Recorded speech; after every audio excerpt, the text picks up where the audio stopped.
Tonight, we're going to explore a quieter corner of Westeros, one that exists at the margins of chivalry and nobility.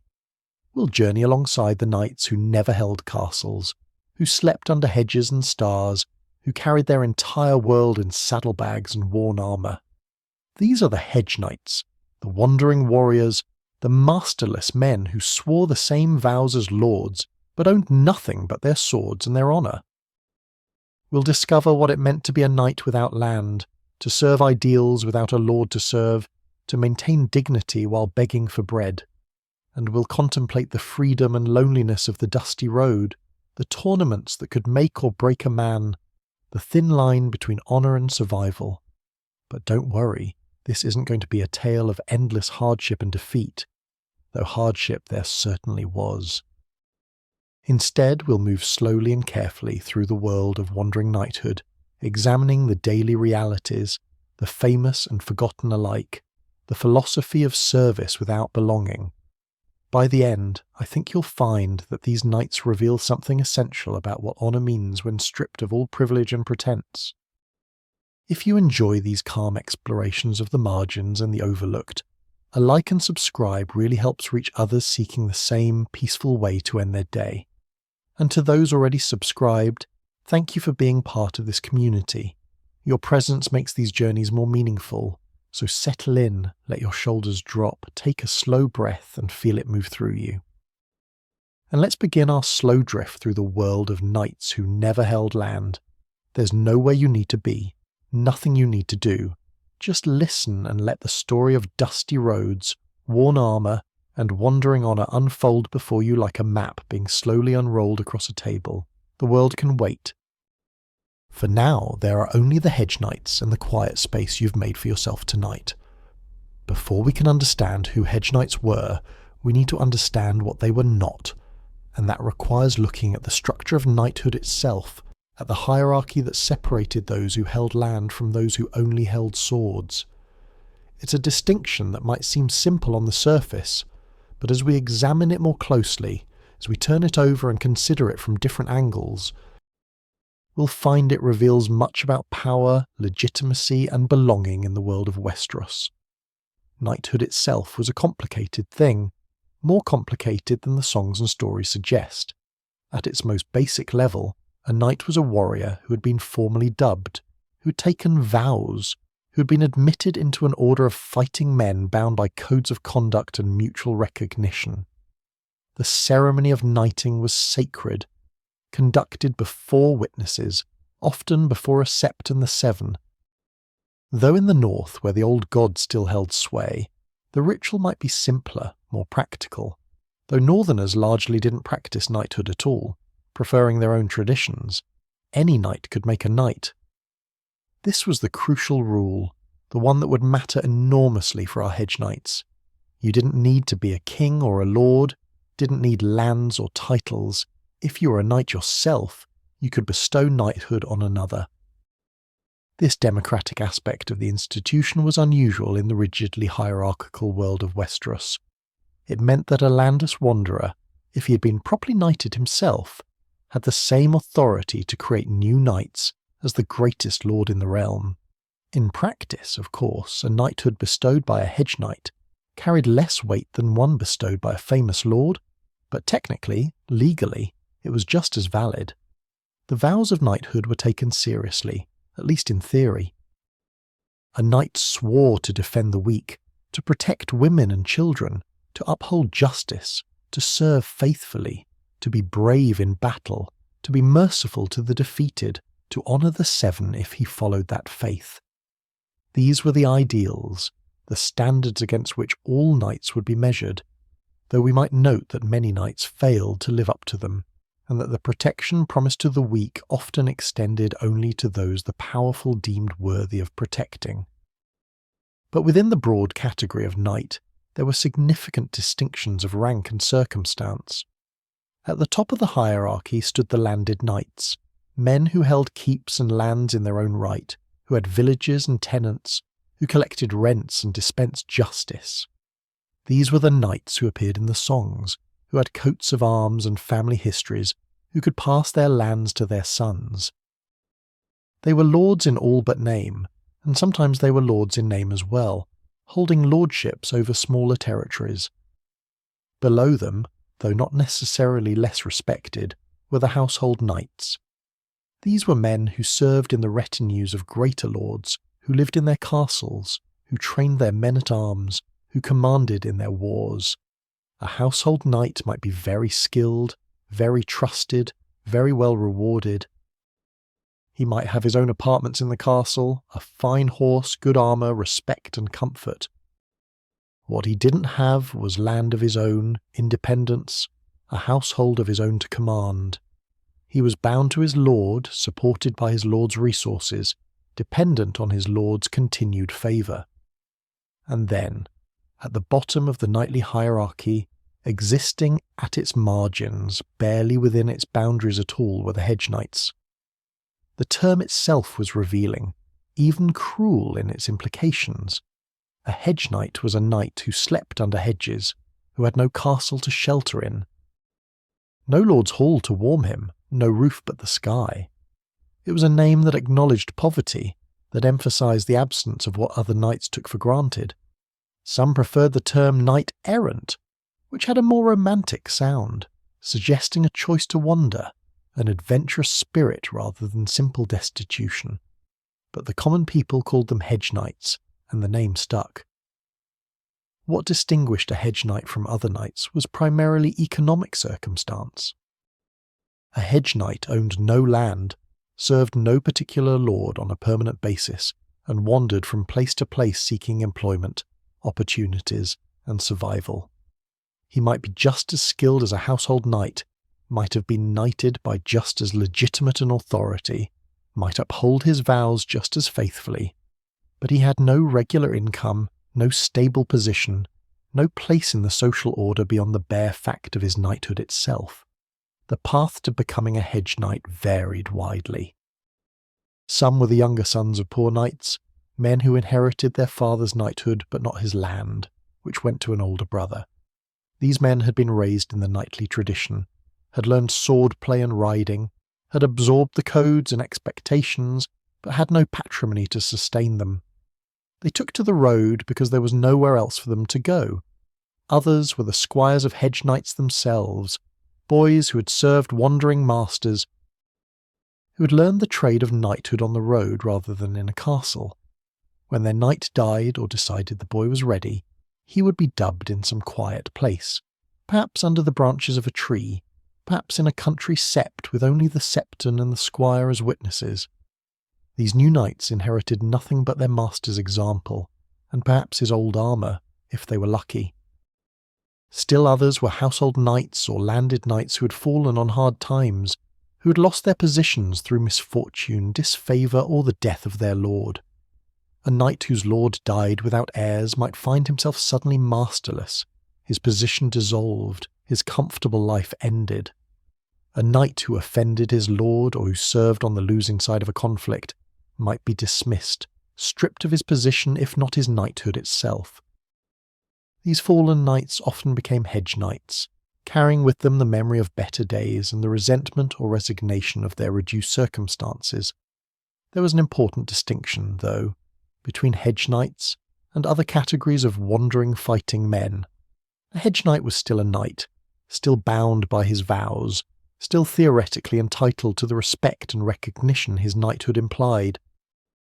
This separated him from simple sellswords, mercenaries who fought for coin with no pretence of honour or service to higher ideals. It separated him from free riders, mounted warriors who might be skilled but had never been knighted, who made no claim to chivalry. And it most definitely separated him from bandits and outlaws, though we should acknowledge that the line between a hedge knight seeking employment and a bandit taking by force could sometimes be distressingly thin, particularly when a knight was desperate and hungry. The question of where legitimate service ended and outright crime began was not always clear, especially in the chaos of war or the lawlessness of remote regions. The social position of hedge knights was deeply ambiguous. On one hand, they were knights, entitled to be addressed as Sir, recognised as members of a warrior brotherhood, theoretically the equals of any other knight regardless of wealth or station. The vows they had taken were the same vows taken by the greatest lords who happened to be knights. Their knighthood, if legitimately bestowed, was just as valid. On the other hand, they were poor, rootless, often desperate, viewed with suspicion by both nobility and common folk. Lords might hire them when needed, but rarely trusted them, always aware that a man without lands or lord might be a man without loyalty. Common people feared them, knowing that a knight without resources might be tempted to take what he needed by force, that the sword that should protect the weak might instead be used to prey upon them. This suspicion was not entirely unfounded. There were false knights in the world, men who claimed knighthood without ever having been properly dubbed, who wore armour and carried swords and called themselves Sir, but had no legitimate right to the title. These men gave all wandering knights a bad reputation, making it harder for legitimate hedge knights to find welcome or trust. And there were knights who had broken their vows, who had turned to banditry or worse, who used their training and equipment for evil rather than good. The regional variations in how hedge knights were perceived added another layer of complexity. In the Reach, where chivalry was most celebrated and knightly culture most developed, hedge knights might find more respect, more opportunities to prove themselves in tournaments, more lords willing to hire proven fighters. The Reach had a romantic view of knighthood that sometimes extended even to its poorest members. In the Riverlands, constantly fought over, constantly suffering from war and strife, hedge knights were common and often welcomed as hired swords by the perpetually feuding lords. The Riverlands needed fighting men, and a hedge knight was a convenient solution, a warrior who could be hired for a season and then dismissed without obligation. In the North, the entire question was different. Northmen largely did not practice knighthood, preferring their own warrior traditions tied to the old gods and their ancient customs. A hedge knight in the North was doubly foreign, both a wanderer and a follower of southern chivalric traditions that Northerners often viewed as elaborate nonsense. There were some knights in the North, particularly among houses that had converted to the faith of the Seven, but hedge knights were rare and often viewed with puzzlement more than anything else. In Dorne, which had its own complex relationship with both knighthood and the rest of Westeros, hedge knights existed but were less common than in other regions. Dornish warriors had their own traditions, and the Dornish approach to warfare was often less concerned with individual chivalric combat and more focused on strategy, speed, and practical victory. The economic reality of being a hedge knight was perhaps the most defining aspect of the experience. Without land, a hedge knight had no regular income, no rents from tenants, no produce from farms. Without a lord, he had no salary, no support, no one to provide him with food and shelter and equipment. Everything he had to earn or win or beg, and everything he owned had to be portable, had to fit on his horse or on his own back. This created a precarious existence. A knight needed a horse, ideally a destrier trained for war, though many hedge knights could only afford lesser horses, coursers, or even rounceys. The horse was essential not just for transportation but for combat, for tournaments, for maintaining the appearance and function of knighthood. Losing one's horse through injury, theft, or inability to feed it could be catastrophic, could reduce a knight to a mere foot soldier, unable to participate in the mounted combat that was central to knightly identity. A knight needed armour, preferably a full suit of plate, though many hedge knights may do with older suits of mail, with pieced-together protection bought or scavenged or won in tournaments. Armour required constant maintenance, had to be cleaned and oiled, repaired when damaged. Without a castle's armoury or a lord's blacksmith, this maintenance fell entirely on the knight himself or on his squire if he was fortunate enough to have one. A knight needed weapons, a sword at minimum, preferably a lance for jousting, perhaps an axe or mace as well. These too required care and occasional replacement. A broken sword or a shattered lance in a tournament could be a disaster if the knight had no means to replace them, and of course, A knight needed to eat, needed shelter from rain and cold, needed to care for his horse, needed the 1,000 small things that sustain life on the road. The songs rarely mentioned these mundane necessities, but they dominated the daily existence of wandering knights, the constant calculation of resources, the endless search for opportunities to earn enough to continue. This economic pressure created various paths of survival. Various ways Hedge Knights made their living. Some relied primarily on tournaments, travelling from tourney to tourney, hoping to win prize money or ransom captured opponents' horses and armour. Some hired themselves out as protection for merchants or pilgrims travelling dangerous roads. Some sought temporary employment with lords who needed extra swords for a border dispute or a small war. Some taught swordplay to the sons of merchants or minor nobles, trading their skills for coin. Some begged, some stole, some walked the line between legitimate service and outright crime. The question of legitimacy haunted many Hedge Knights. Was a knight truly a knight if he had been dubbed by another Hedge Knight rather than by a great lord? Was a knighthood bestowed in a roadside ceremony as valid as one bestowed in a castle chapel? The answer, technically, was yes. Any knight could make a knight, but the social reality was more complicated. A Hedge Knight might face questions about his knighthood, might be asked who had dubbed him, might face skepticism or outright disbelief. This was particularly true for knights who had been dubbed by obscure figures, by Hedge Knights who themselves were unknown, by dying men on battlefields, by anyone whose authority might be questioned.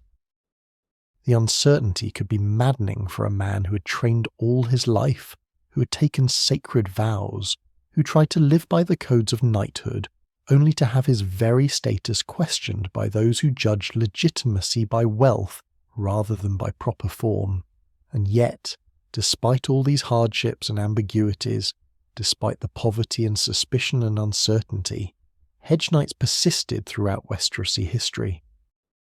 They existed in every generation, wandering the roads, seeking their fortunes, maintaining their dignity as best they could. They were a permanent feature of the social landscape, neither fully inside the knightly order nor completely outside it, occupying a liminal space that was both their curse and perhaps their strange freedom. For in wandering, in owing no particular allegiance to any particular lord, in having nothing to lose because they had so little to begin with, Hedge Knights possessed a kind of independence that even great lords might envy. They could choose their battles, could refuse service to cruel lords, could walk away from situations that compromised their honour. This freedom was cold comfort when sleeping under a hedge in the rain, but it was real nonetheless, the autonomy born of having nothing that could be taken away except life itself. Understanding what Hedge Knights were is one thing. Understanding what their lives actually felt like, how their days unfolded, what occupied their thoughts as they rode dusty roads or huddled under inadequate shelter, that requires a different kind of examination. We need to slow down now, to consider the practical, unglamorous details that the songs rarely mention, the daily texture of existence for a man who carried everything he owned, and whose next meal was never quite certain. Let's begin with morning, with the simple act of waking. A Hedge Knight who had spent the night under the stars, wrapped in his cloak with perhaps his saddle for a pillow, would wake stiff and cold more often than not. Even in summer, the nights could be chill, and in autumn or spring, dew would soak through clothing, leaving everything damp and uncomfortable. The ache in his bones, the protest of muscles that had spent the night on hard ground, these were constants. The background discomfort that accompanied every day. If he had found shelter in a barn or stable, permitted by a farmer in exchange for a few coppers, or perhaps just out of charity, the morning would be slightly better. Hay made softer bedding than earth, and walls kept off the worst of the wind. But even so, he would wake among animals, in the smell of horses and cattle, still cold, still stiff. Still facing the question that faced him every morning, what would he do today to survive? The horse required attention first, always. Before the knight ate, before he attended to his own needs, the horse had to be checked, had to be fed and watered, if there was fodder and water to be had. A hedge knight's relationship with his horse was perhaps the most important relationship in his life, more reliable than friendship, more essential than family. The horse carried him, bore his weight and his equipment, made him mobile, made him capable of the mounted combat that defined knighthood. Without his horse, a knight was barely a knight at all, reduced to a foot soldier, unable to joust, unable to travel efficiently, stripped of much of what made him valuable. This meant that the horse's welfare came before the knight's own comfort. If there was money for feed but not for food, the horse ate and the knight went hungry. If there was clean water enough for one, the horse drank. This wasn't sentiment, though many knights grew genuinely fond of their mounts. It was simple practicality. A hedge knight could endure hunger for days if necessary. His horse could not, and a weakened horse, a lame horse, a dead horse meant the end of everything. We should pause here to consider what happened when a hedge knight lost his horse. Through illness, through injury, through theft, or simple inability to feed the animal. Through any of the countless mishaps that could befall a beast on the road. The loss was catastrophic, often irrecoverable. A destrier, the warhorse a knight needed for proper combat, could cost as much as a year's income for a prosperous farmer, far beyond what most hedge knights could afford. Even a lesser horse, a courser or a rouncey, represented an investment that a wandering knight might never be able to replace. Some knights never recovered from such a loss. They became foot soldiers in sellsword companies if they were lucky, bandits if they were desperate, beggars if they were unlucky. The transition from knight to common fighting man was a fall in status that was nearly impossible to reverse. Others might work for years, saving every copper, taking any employment no matter how demeaning, trying to scrape together enough for even the poorest horse. The songs never mention these men, the knights who mucked stables or hired themselves out as manual labourers, still calling themselves Sir, though they walked everywhere and owned no armour, clinging to the memory of what they had been. But let's return to our hedge knight who still has his horse, who has woken stiff and cold but intact, who has seen to his mount and now must decide his course for the day. The decision depended on many factors. Where was he? What season was it? What opportunities might be near? How desperate was his situation? If it was tournament season, roughly late spring through early autumn when the weather permitted outdoor gatherings and lords had leisure for such entertainments, a hedge knight's thoughts would naturally turn to finding the nearest tourney. Tournaments were perhaps the most reliable way for a skilled knight to earn money, though they were also risky, expensive to enter, and could result in injury that would end a knight's career or life. But we'll explore tournaments more deeply later. For now, we're considering the hedge knight who was between tournaments, who was travelling or seeking other employment or simply trying to get through another day. In times of war, or in regions where low-level conflicts were constant, a hedge knight might seek military employment. The Riverlands, for instance, with their endless border disputes and feuding houses, always seemed to need hired swords. A hedge knight could approach a lord's castle, could offer his services for a season or a campaign, could fight in a small war that would never be recorded in any history. The pay was uncertain, the danger real, and the treatment often poor, for lords knew that wandering knights had few options and could be hired cheaply. But it was employment. It meant regular meals and a place to sleep and the opportunity to practice one's craft. Small escorts and guard duties provided another source of income. Merchants travelling between cities might hire a knight to protect them from bandits. Pilgrims journeying to holy sites might seek armed protection. Minor nobles travelling without their full retinues might want additional swords. This work was less prestigious than fighting in a war. Less profitable than winning a tournament, but it was steadier and safer. A hedge knight who established a reputation for reliability and honesty might find regular employment this way, might develop relationships with merchants who used him repeatedly, might achieve a kind of stability even in his wandering. The seasons governed much of a hedge knight's life in ways that those who lived in castles rarely considered. Spring and summer were the seasons of opportunity. Roads were passable, Tournaments were held, wars were fought, merchants travelled, and employment was available. A knight could move freely, could seek opportunities across wide regions, could sleep under the stars without fear of freezing to death. Autumn brought a gradual closing of possibilities. Tournaments became less frequent as lords prepared for winter. Roads began to deteriorate with rain. The first frosts made sleeping outdoors genuinely dangerous.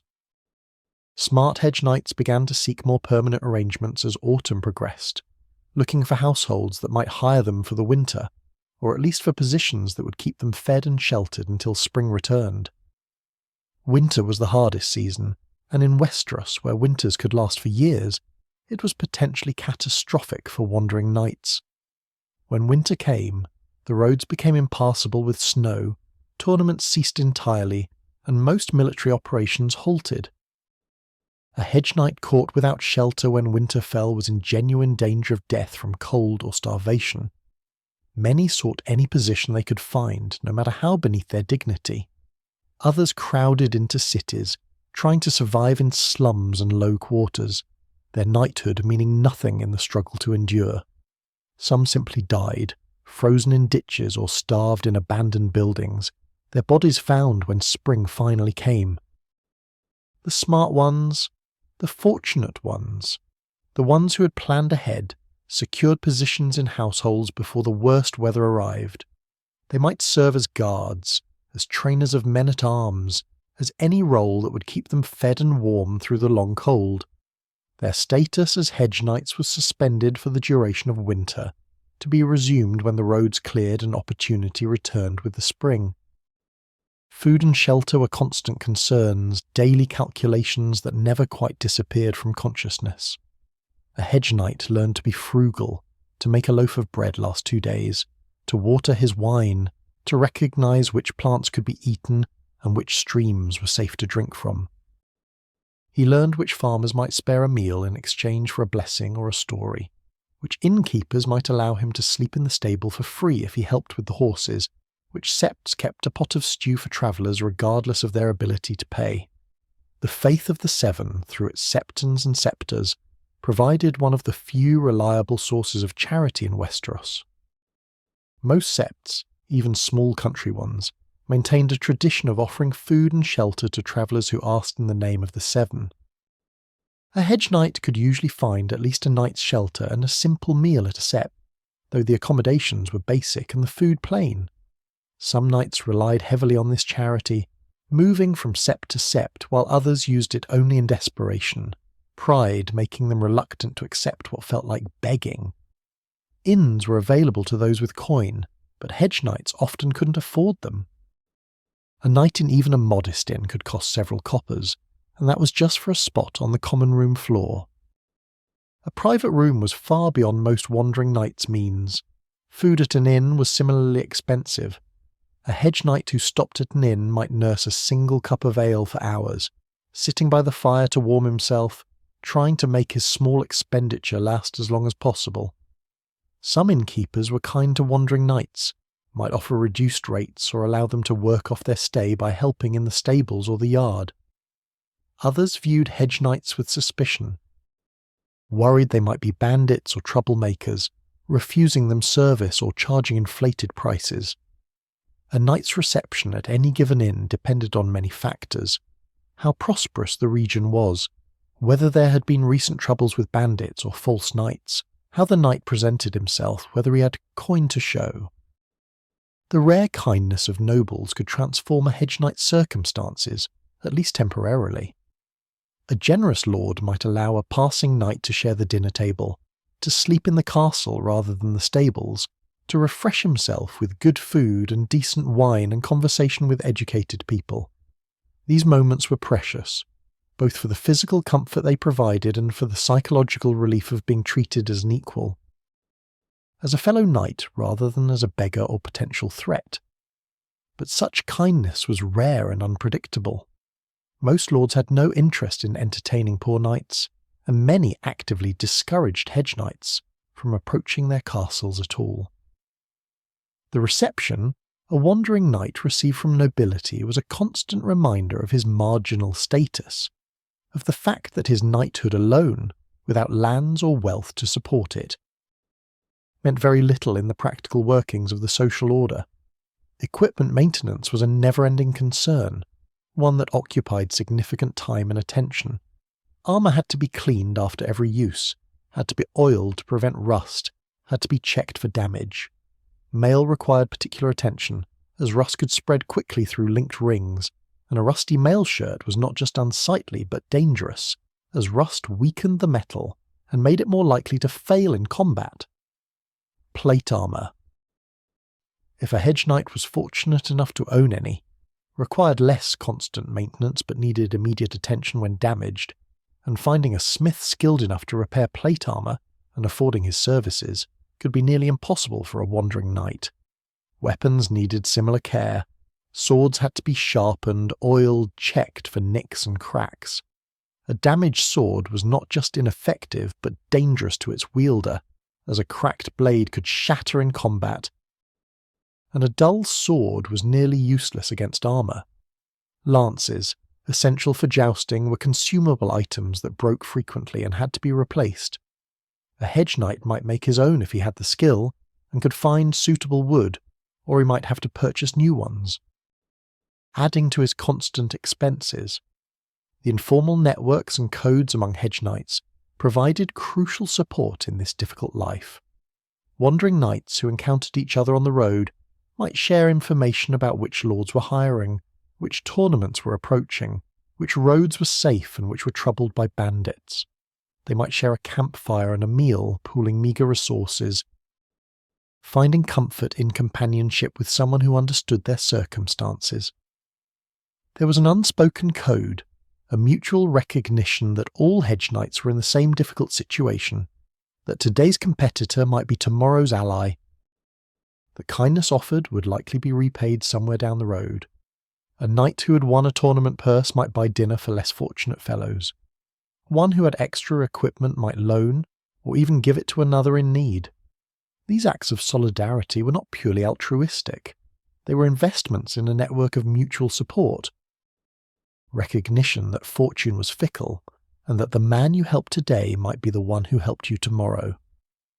But this code of mutual aid existed alongside competition and suspicion. Hedge knights competed for the same opportunities, the same employment, the same tournament prizes. A piece of information about a hiring lord might be kept secret rather than shared, to preserve one's own advantage. Equipment might be jealously guarded rather than loaned. The tension between cooperation and competition, between solidarity and self-interest was constant, and there was always the threat of false knights, of bandits disguised as honourable men, of those who would exploit trust to rob or harm. A hedge knight approaching a campfire where other knights sat had to judge carefully whether he would be welcomed as a brother or attacked as prey. The signs were subtle, the judgments difficult. Was that really a knight, or was it a bandit wearing stolen armour? Were those friendly smiles genuine, or were they lures into an ambush? This constant vigilance, this need to always be assessing threats and opportunities, wore on the spirit. A hedge knight could never fully relax, never completely trust. Even in moments of apparent safety, there was always the awareness that circumstances could change instantly, that kindness could be deception, that today's good fortune could become tomorrow's disaster. The loneliness of the wandering life deserves contemplation. A hedge knight might go days or weeks without meaningful conversation, without speaking to anyone beyond brief transactions with innkeepers or farmers. The isolation could be profound, particularly for men who had once known the camaraderie of a lord's household or the warmth of family. Some knights travelled with squires, boys they were training in the hope of eventually knighting them, and these partnerships provided companionship and mutual support. But many wandered alone, their only constant companion their horse, their only conversations with themselves. Yet there was also, paradoxically, a kind of freedom in this loneliness, in this rootlessness. A hedge knight answered to no one, could go where he pleased, could choose his own path. If he disliked a lord's terms of employment, he could refuse and ride away. If a region proved unprofitable or unwelcoming, he could seek better prospects elsewhere. This autonomy, this self-determination, was something that even wealthy household knights did not possess, bound as they were to their lord's service and their lord's lands. The road itself, with all its hardships, could be beautiful. The Hedge Knights saw more of Westeros than most people ever would, travelled through diverse landscapes, witnessed the changing of seasons across different regions. He saw the north's vast forests and ancient weirwoods, the riverland's gentle hills and numerous streams, the Reach's golden grain fields, the Stormland's dramatic coasts. He was present for local festivals, witnessed regional customs, heard dialects and accents from across the realm. This breadth of experience, this intimate knowledge of the roads and the land, was a kind of wealth that couldn't be measured in gold, and perhaps some men genuinely preferred this life, despite its hardships. Perhaps there were knights who had chosen the wandering road over more secure positions, who valued freedom over comfort, who found the constant change and challenge more meaningful than the stable predictability of household service. The songs like to suggest this, like to romanticize the choice to wander. The reality was likely more complicated. Some men undoubtedly did prefer the road, but for many others it was necessity rather than choice that kept them wandering, and the freedom they possessed was simply the freedom of having nothing to lose. As night fell, the cycle would begin again. The Hedge Knight would seek shelter or resign himself to sleeping rough. He would see to his horse before himself, would eat if he had food, would tend to his equipment if it needed attention. He would perhaps allow himself a few moments to consider his plans for tomorrow, to hope that fortune might improve, to remember better times or imagine future ones. And then he would wrap himself in his cloak, would settle as comfortably as the circumstances allowed, and would try to rest despite the cold, the discomfort, the uncertainty about what the next day would bring. This was the life of the road, repeating with variations. Season after season, year after year, for as long as a knight's body held out, for as long as fortune allowed, for as long as he could maintain his horse and his equipment and his stubborn determination to remain a knight, even when the world seemed determined to reduce him to something less. Among all the Hedge Knights who wandered the roads of Westeros across the centuries, one name stands above the rest, one figure who became legendary, whose story was told and retold until it took on the quality of myth.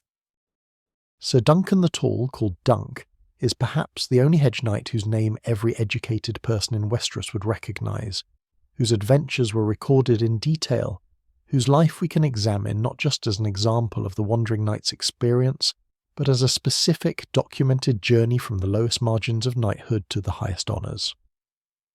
But we should approach Dunk's story carefully, thoughtfully, recognising that his very exceptionalism, the fact that we remember him when thousands of other Hedge Knights are forgotten, makes him both a perfect illustration of the Hedge Knight's life and a profound exception to it. He was in many ways exactly what a Hedge Knight was, and he was also, in crucial ways, utterly unlike most Hedge Knights, his story ending in places that the vast majority of wandering knights could never dream of reaching. Let's begin with his origins, which were as humble as origins could be while still leading to knighthood. Duncan was born in the poorest quarter of King's Landing in Flea Bottom, that infamous slum where the city's most desperate residents crowded together in squalor and violence. He was an orphan, or near enough to one, a boy who grew up in the streets, large for his age, strong, but with no prospects, no family, no path to anything better than the life of a common labourer or criminal. His salvation, if we can call it that, came when he encountered Ser Arlan of Pennytree, an elderly Hedge Knight who took the boy as his squire. We don't know exactly how this happened, what drew Ser Arlan to this particular street urchin, what made Duncan seem worth the investment of time and scarce resources. Perhaps it was simply Duncan's size and strength, his potential as a fighter. Perhaps it was loneliness, an old man wanting companionship on the road. Perhaps it was kindness, a desire to give a boy a chance at a better life. Whatever the reason, Duncan became Sir Arlan's squire, and for several years he travelled with the old knight, learning the skills of horsemanship and swordplay, absorbing the codes of chivalry, listening to Ser Arlan's stories of tournaments and battles and the world beyond Fleabottom. It was an education, though not the formal training a noble boy would receive in a great lord's household. It was practical instruction, learned on the road, focused on survival and competence rather than elaborate ceremony. Ser Arlan was himself a hedge knight, a man who had wandered for decades, who had fought in various small wars and countless tournaments, who had never held land or achieved lasting prosperity, but who had maintained his dignity and his honour through a long life of hardship. He embodied the virtues that hedge knights aspired to, loyalty and courage and persistence, and also the limitations of their station, the poverty and obscurity that attended even a long career of faithful service. When Ser Arlan died, old and worn, his death came on the road as perhaps he would have expected, as perhaps was fitting for a man who had spent his entire adult life wandering. He died in the Reach, making his way toward Ashford, where a great tournament was to be held, and with his last breaths he spoke to Duncan about becoming a knight, about carrying on the traditions they had shared. What happened next was a moment of profound ambiguity, one that would haunt Duncan for the rest of his life and that reveals much about the uncertain nature of knightly legitimacy for those on the margins. Duncan later claimed that Ser Arlan had knighted him before dying, that the old man had performed the ceremony, had dubbed him a knight, had given him the right to call himself, quote, "3", and to carry on as a knight himself. But there were no witnesses to this knighting. No one who could confirm that it had actually happened as Duncan claimed. This uncertainty was not unusual for hedge knights. Many wandering knights had been dubbed in similar circumstances, by dying men in remote places, with no one present to verify the ceremony. The question was always whether to believe such claims, whether to accept a knight's word about his own knighting, or to demand proof that often couldn't be provided. Duncan chose to present himself as a knight. He took Ser Arlan's arms and armour, such as they were, took his horse, and continued toward Ashford, intending to enter the tournament as Ser Duncan the Tall, a hedge knight seeking his fortune. Whether he had been legitimately knighted or had simply claimed the title, taking advantage of his master's death and the absence of witnesses, we cannot know with certainty. Duncan himself always maintained that Ser Arlan had dubbed him properly, but the doubt was there, unspoken but present, a shadow over his legitimacy. This ambiguity is important to acknowledge. Duncan, the most famous hedge knight in Westerosi history, may have begun his career as a false knight, or at least as a knight whose legitimacy was questionable. This doesn't diminish his later achievements or his genuine adherence to chivalric ideals, but it reminds us that the line between legitimate and illegitimate knighthood was often blurry for wandering knights, that the absence of witnesses and formal records meant that many knighthoods rested on nothing more than a man's word and his willingness to live up to the vows he claimed to have taken. The Ashford tournament, where Duncan arrived as a newly made knight, with barely enough coin for the entry fee, was where his story truly began, where his life intersected with history in ways he could never have anticipated. The tournament was a grand affair, attended by nobles from across the Reach and beyond, with substantial prizes and elaborate ceremonies. For a hedge knight like Duncan, it represented opportunity, a chance to win money and perhaps make a name for himself, to prove that he was a true knight despite his lowly origins and questionable credentials. What happened at Ashford would be recorded in detail by maesters and singers, would become legend, though we should note that the various accounts don't entirely agree, that the story grew in the telling, that separating fact from embellishment is not always possible. But the essential events seem clear enough, and they reveal much about Duncan's character and about the complexities of the social world he was trying to navigate. Duncan entered the lists, competing in the melee and the jousting, despite being a complete unknown, despite having armour that was old and ill-fitting, despite riding a horse that was serviceable but far from the finest destriers. He fought well enough to avoid immediate elimination, showing the strength and basic competence that Ser had taught him, but he was not winning, was not distinguishing himself particularly, was simply another young knight trying to survive the tournament's challenges. His crucial moment came not in the lists, but in a matter of honour and protection of the innocent, the very things his knightly vows supposedly obligated him to uphold. When he witnessed a prince of the blood, Prince Aerion Targaryen, called Brightflame, abusing a puppeteer girl, beating her for his own amusement, Duncan intervened. He confronted the prince, and when Aerion continued his abuse, Duncan struck him, physically assaulted a member of the royal family to protect a common girl. This act was simultaneously the most chivalric thing Duncan could have done, exactly what the vows of knighthood demanded, protection of the weak and innocent, and also potentially the most foolish, an act that could, and perhaps should have resulted in Duncan's immediate execution. Attacking a prince was treason, was unthinkable for a common knight, let alone a hedge knight whose own legitimacy was questionable. The consequences spiralled quickly. Prince Aerion demanded a trial by combat, and Duncan, who had no choice but to accept, found himself facing a potentially fatal encounter. But rather than a simple duel, Aerion demanded a trial of 7, an ancient form of combat where each side fielded 7 champions. A massive and deadly affair that would require Duncan to find 6 other knights willing to fight on his behalf against members and supporters of the royal family. What followed illustrated both the prejudices against hedge knights and the potential for honour to transcend social class. Many knights refused Duncan, wanted nothing to do with a hedge knight who had assaulted a prince, saw him as doomed and foolish. But some agreed to fight for him, recognising the justice of his cause, the rightness of protecting the innocent even at great personal risk. Among them was Prince Baelor Targaryen, called Breakspear, the heir to the Iron Throne, who saw honour in Duncan's actions and agreed to champion a hedge knight against Baelor's own nephew. The trial of 7 was brutal, as such combats always were. Men died, including Prince Baelor himself, struck down in the fighting, his death a tragedy that would affect the realm's history in ways Duncan could never have anticipated. Duncan survived, wounded but alive, his cause vindicated, his honour proven. But the cost was terrible.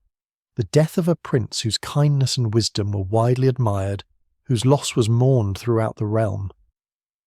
In the aftermath of Ashford, Duncan gained something unexpected. One of his companions on the road turned out to be Prince Aegon, the youngest son of King Daeron II, a boy who had disguised himself as a common squire and called himself Egg. This prince, who would eventually become King Aegon V, called Aegon the Unlikely, chose to remain with Duncan, to travel as his squire, to experience the world beyond the palace walls. The partnership between Duncan and Egg, between a barely literate hedge knight and a prince of the realm, was strange and remarkable. It should not have worked, violated every expectation about proper relationships between royalty and commoners, but it did work apparently for years. They wandered together, had adventures together, navigated the complicated world of Westeros together, Egg learning about the realm he would one day rule, Duncan learning about politics and history and the broader forces that shape the world beyond a hedge knight's usual concerns. Their travels took them to various parts of the realm, got them involved in various intrigues and conflicts. At White Walls, they became entangled in the Second Blackfire Rebellion, the doomed attempt to place a Blackfire pretender on the Iron Throne. Duncan fought in the tourney there, not knowing initially that it was cover for a rebellion, that he was surrounded by traitors and conspirators. When the plot was revealed, when the rebellion collapsed, Duncan and Egg survived the chaos, their loyalty to the crown never in doubt despite Duncan's marginal status. These adventures, recorded in more detail than any other Hedge Knight's experiences ever were, showed Duncan consistently grappling with the challenges that all wandering knights faced.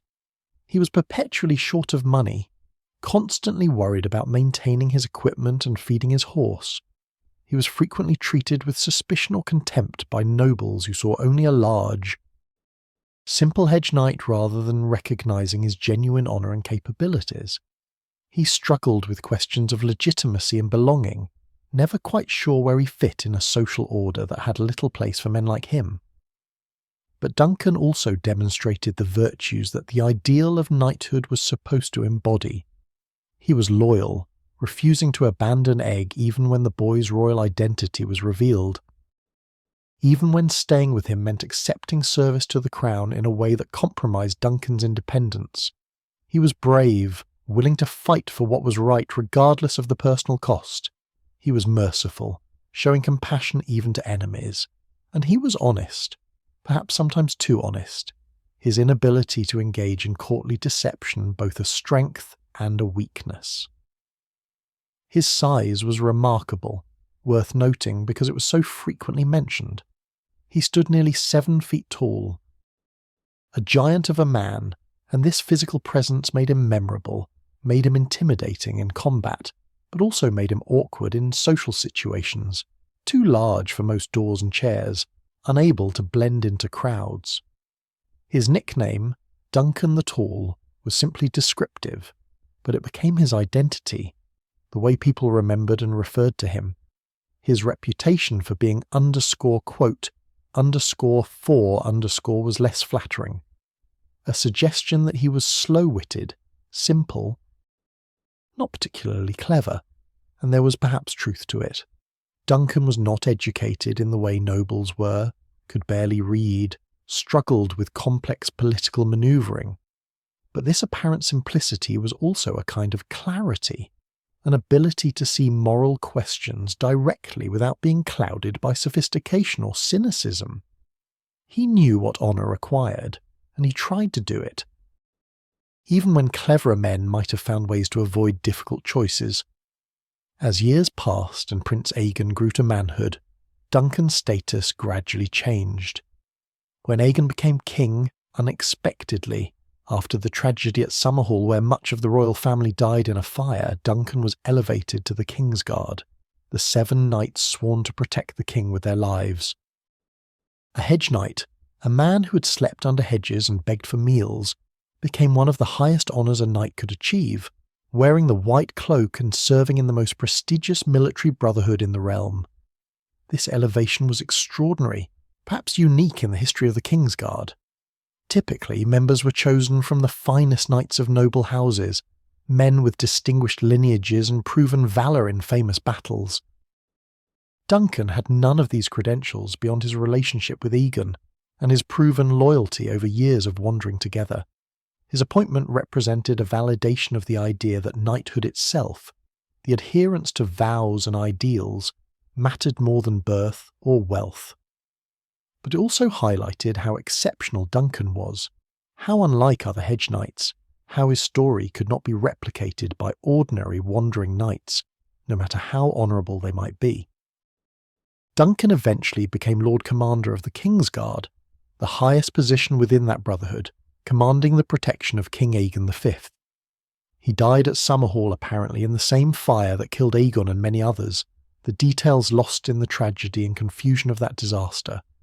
His death, like his life, was in service, protecting his king who had once been the boy squire riding beside him on dusty roads. The story of Duncan the Tall became legend, was written down by maesters, was sung by singers, was remembered across generations. He represented something that people wanted to believe about knighthood, about honour, about the possibility that virtue and courage could overcome poverty and low birth. His story suggested that a Hedge Knight could be a true knight, perhaps even a better knight than those born to privilege, because his honour had been tested more severely, because he had maintained his vows when doing so cost him dearly. But we should also recognise what Duncan's story revealed about the limits and prejudices of the system. He needed exceptional circumstances to rise, needed the patronage of a prince, needed to become entangled in historical events that gave him opportunities no ordinary hedge knight would ever have. The thousands of other hedge knights who lived and died in obscurity, who were just as honourable, just as brave, but who never happened to save a prince or befriend a future king. They remained hedge knights, remained poor and marginalised, remained forgotten. Duncan's exceptionalism proved the rule rather than disproving it. The social order could accommodate one remarkable hedge knight who happened to have royal favour, could elevate him as proof that the system was fair, that virtue would be rewarded. But it didn't fundamentally change the treatment of hedge knights as a class, didn't alter the structures that kept most wandering knights poor and powerless, regardless of their honour or abilities. And yet, his story mattered.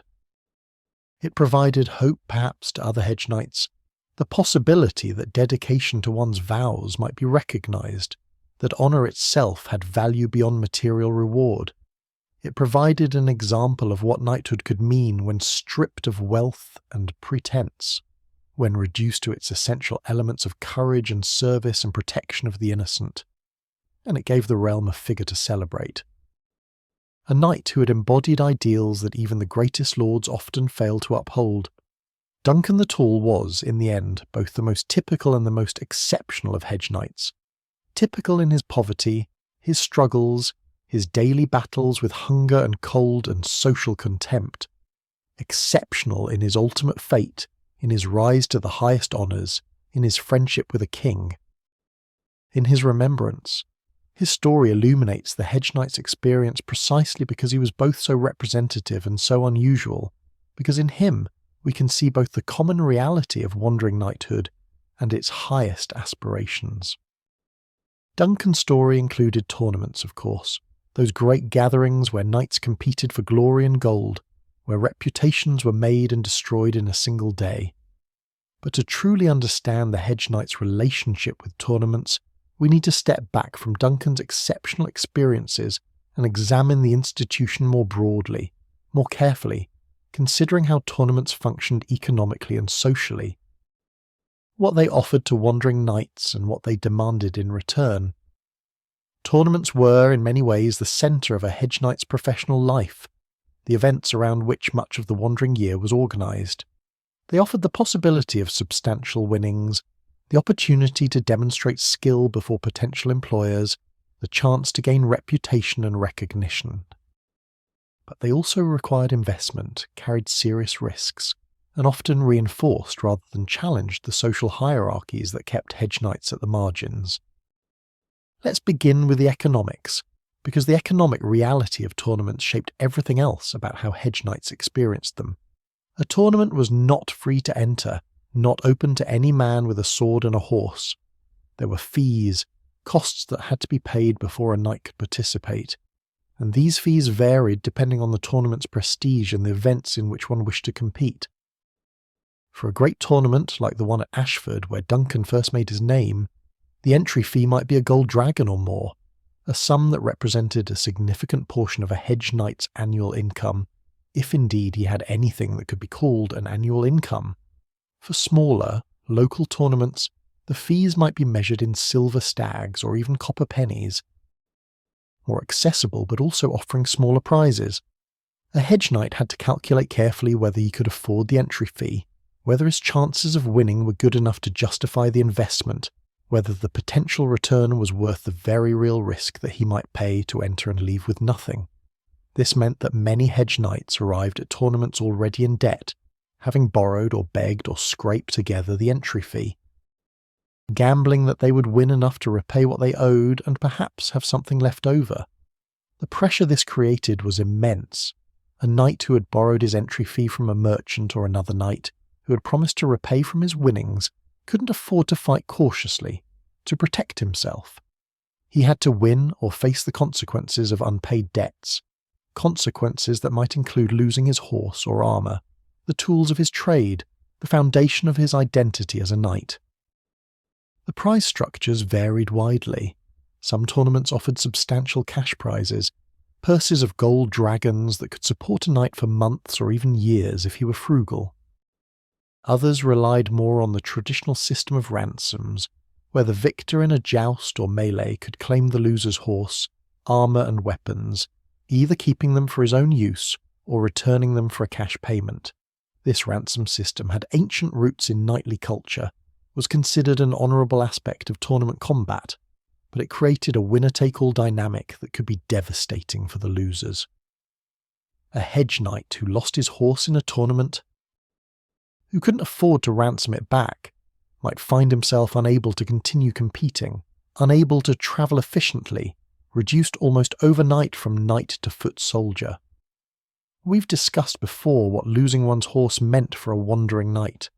In the context of tournaments, it could happen in a single joust, a single moment of bad luck or inferior skill, transforming circumstances irrevocably.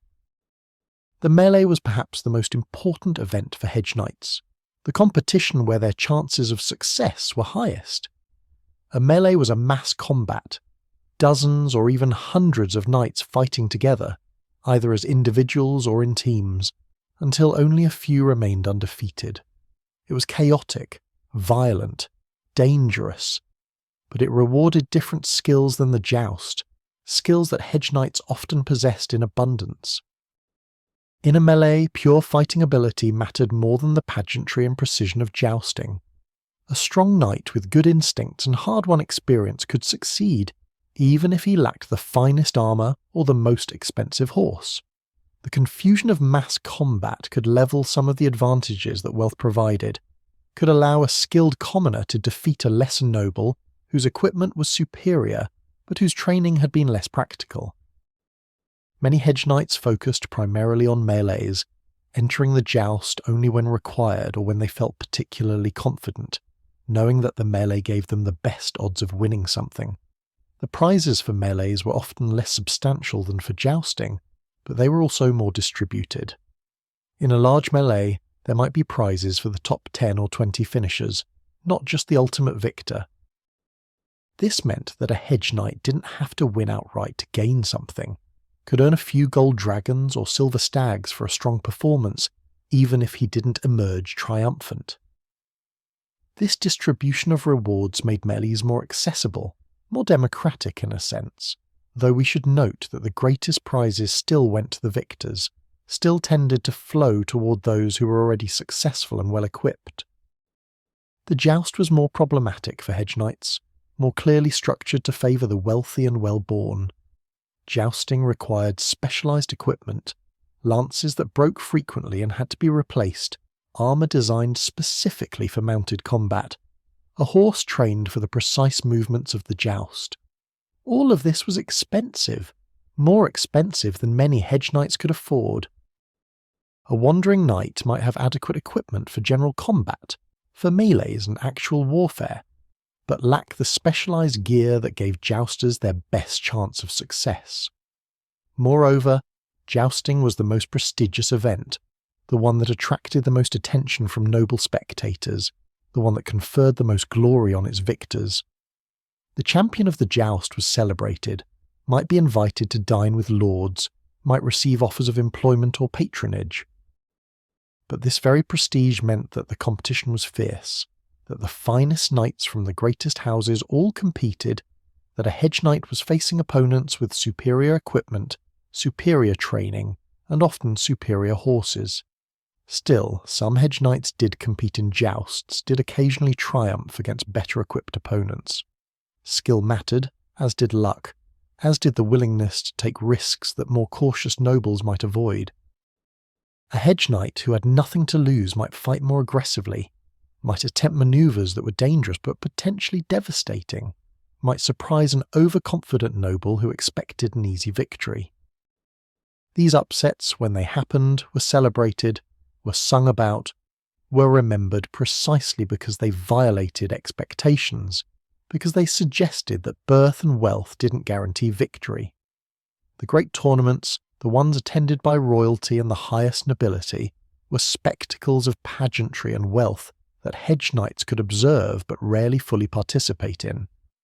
The Tourney of the Hand, held in King's Landing during the early years of King Robert Baratheon's reign, was one such event, drawing knights from across the realm, offering prizes of unprecedented generosity.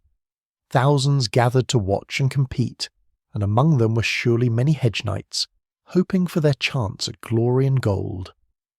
The champion of that tournament was a knight called the Knight of Flowers, Sir Loras Tyrell, beautiful and skilled and wealthy.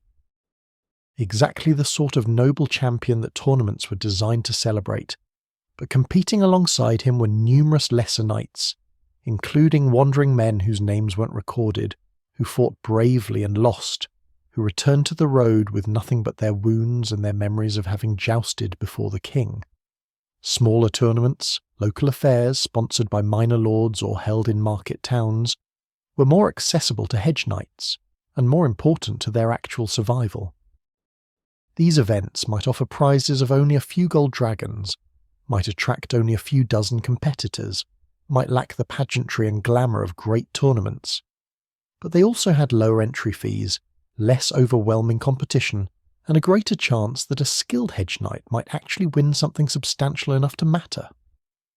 These local tournaments followed the same basic patterns, the same rules and customs, but in a more modest key. The melee might involve 20 knights rather than 200. The joust might run for a single day rather than a week. The prizes might be counted in silver rather than gold. But for a Hedge Knight, winning 50 silver stags at a small tournament was far more valuable than losing spectacularly at a grand one, more useful than the glory of competing before royalty if you left without coin for your next meal. The seasonal rhythm of tournaments governed much of a Hedge Knight's year. Spring brought the first small tournaments as the weather cleared and roads became passable. Summer was the high season, when the greatest tournaments were held, when every ambitious knight made his way to the most prestigious competitions. Autumn saw a gradual decrease in tournament activity as lords prepared for winter and military campaigns concluded. Winter brought an almost complete cessation. Tournaments being outdoor events that required good weather and the ability of competitors and spectators to travel. A Hedge Knight who wanted to make his living primarily from tournaments had to plan his movements carefully, had to know where and when tournaments would be held, had to position himself to be present when opportunities arose. Some wandering knights followed regular circuits, travelling the same routes year after year. Knowing which lords traditionally hosted tournaments in which seasons, timing their journeys to arrive when competitions were scheduled. This required information, required connections with other knights who might share news, required attention to the proclamations that announce forthcoming tournaments. The dangers of tournament combat were real and frequently deadly, despite rules meant to make the fighting safer than actual warfare. Knights died in tournaments, crushed beneath falling horses, struck in vulnerable points by lances, trampled in melees, suffering injuries that killed them days or weeks later, even if they survived the initial impact. The helmet might split, the lance might strike the throat rather than the chest, the fall might break the neck or spine. These were known risks, accepted as part of tournament culture, but they were risks that fell particularly heavily on Hedge Knights who couldn't afford the best armour, whose equipment might be old or poorly maintained, who might be fighting despite existing injuries because they couldn't afford to skip a tournament. Non-fatal injuries were even more common and could be just as devastating for a Hedge Knight's prospects. A broken arm or leg, a concussion, a dislocated shoulder, any significant injury meant weeks or months when the knight couldn't compete, couldn't fight, couldn't earn his living. Without a lord to support him during recovery, without resources to fall back on, an injured Hedge Knight faced potential destitution. Some never recovered their former abilities, found that injuries had slowed them or weakened them, that they could no longer compete effectively against younger, healthier knights. The social aspects of tournaments were as important as the combat itself, and here too Hedge Knights found themselves at a disadvantage. Tournaments were gatherings of the nobility, opportunities for making alliances, arranging marriages, conducting business, seeing and being seen by the powerful. Nobles attended not just to compete but to network, to advance their family's interests, to participate in the complex social dance of aristocratic life. Hedge Knights could observe the social world but rarely fully enter it. They might camp with the other wandering knights at the edges of the tournament grounds, might drink together in common taverns, might share information and camaraderie with their fellow marginal men.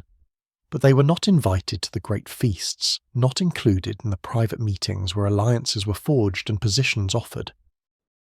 A hedge knight might fight brilliantly, might impress spectators with his prowess, but if he had no connections, no ability to present himself in noble company, that impression might lead nowhere. There were exceptions, of course. A hedge knight who won a tournament outright, who defeated numerous noble opponents, might receive offers of employment, might be invited to join a lord's household.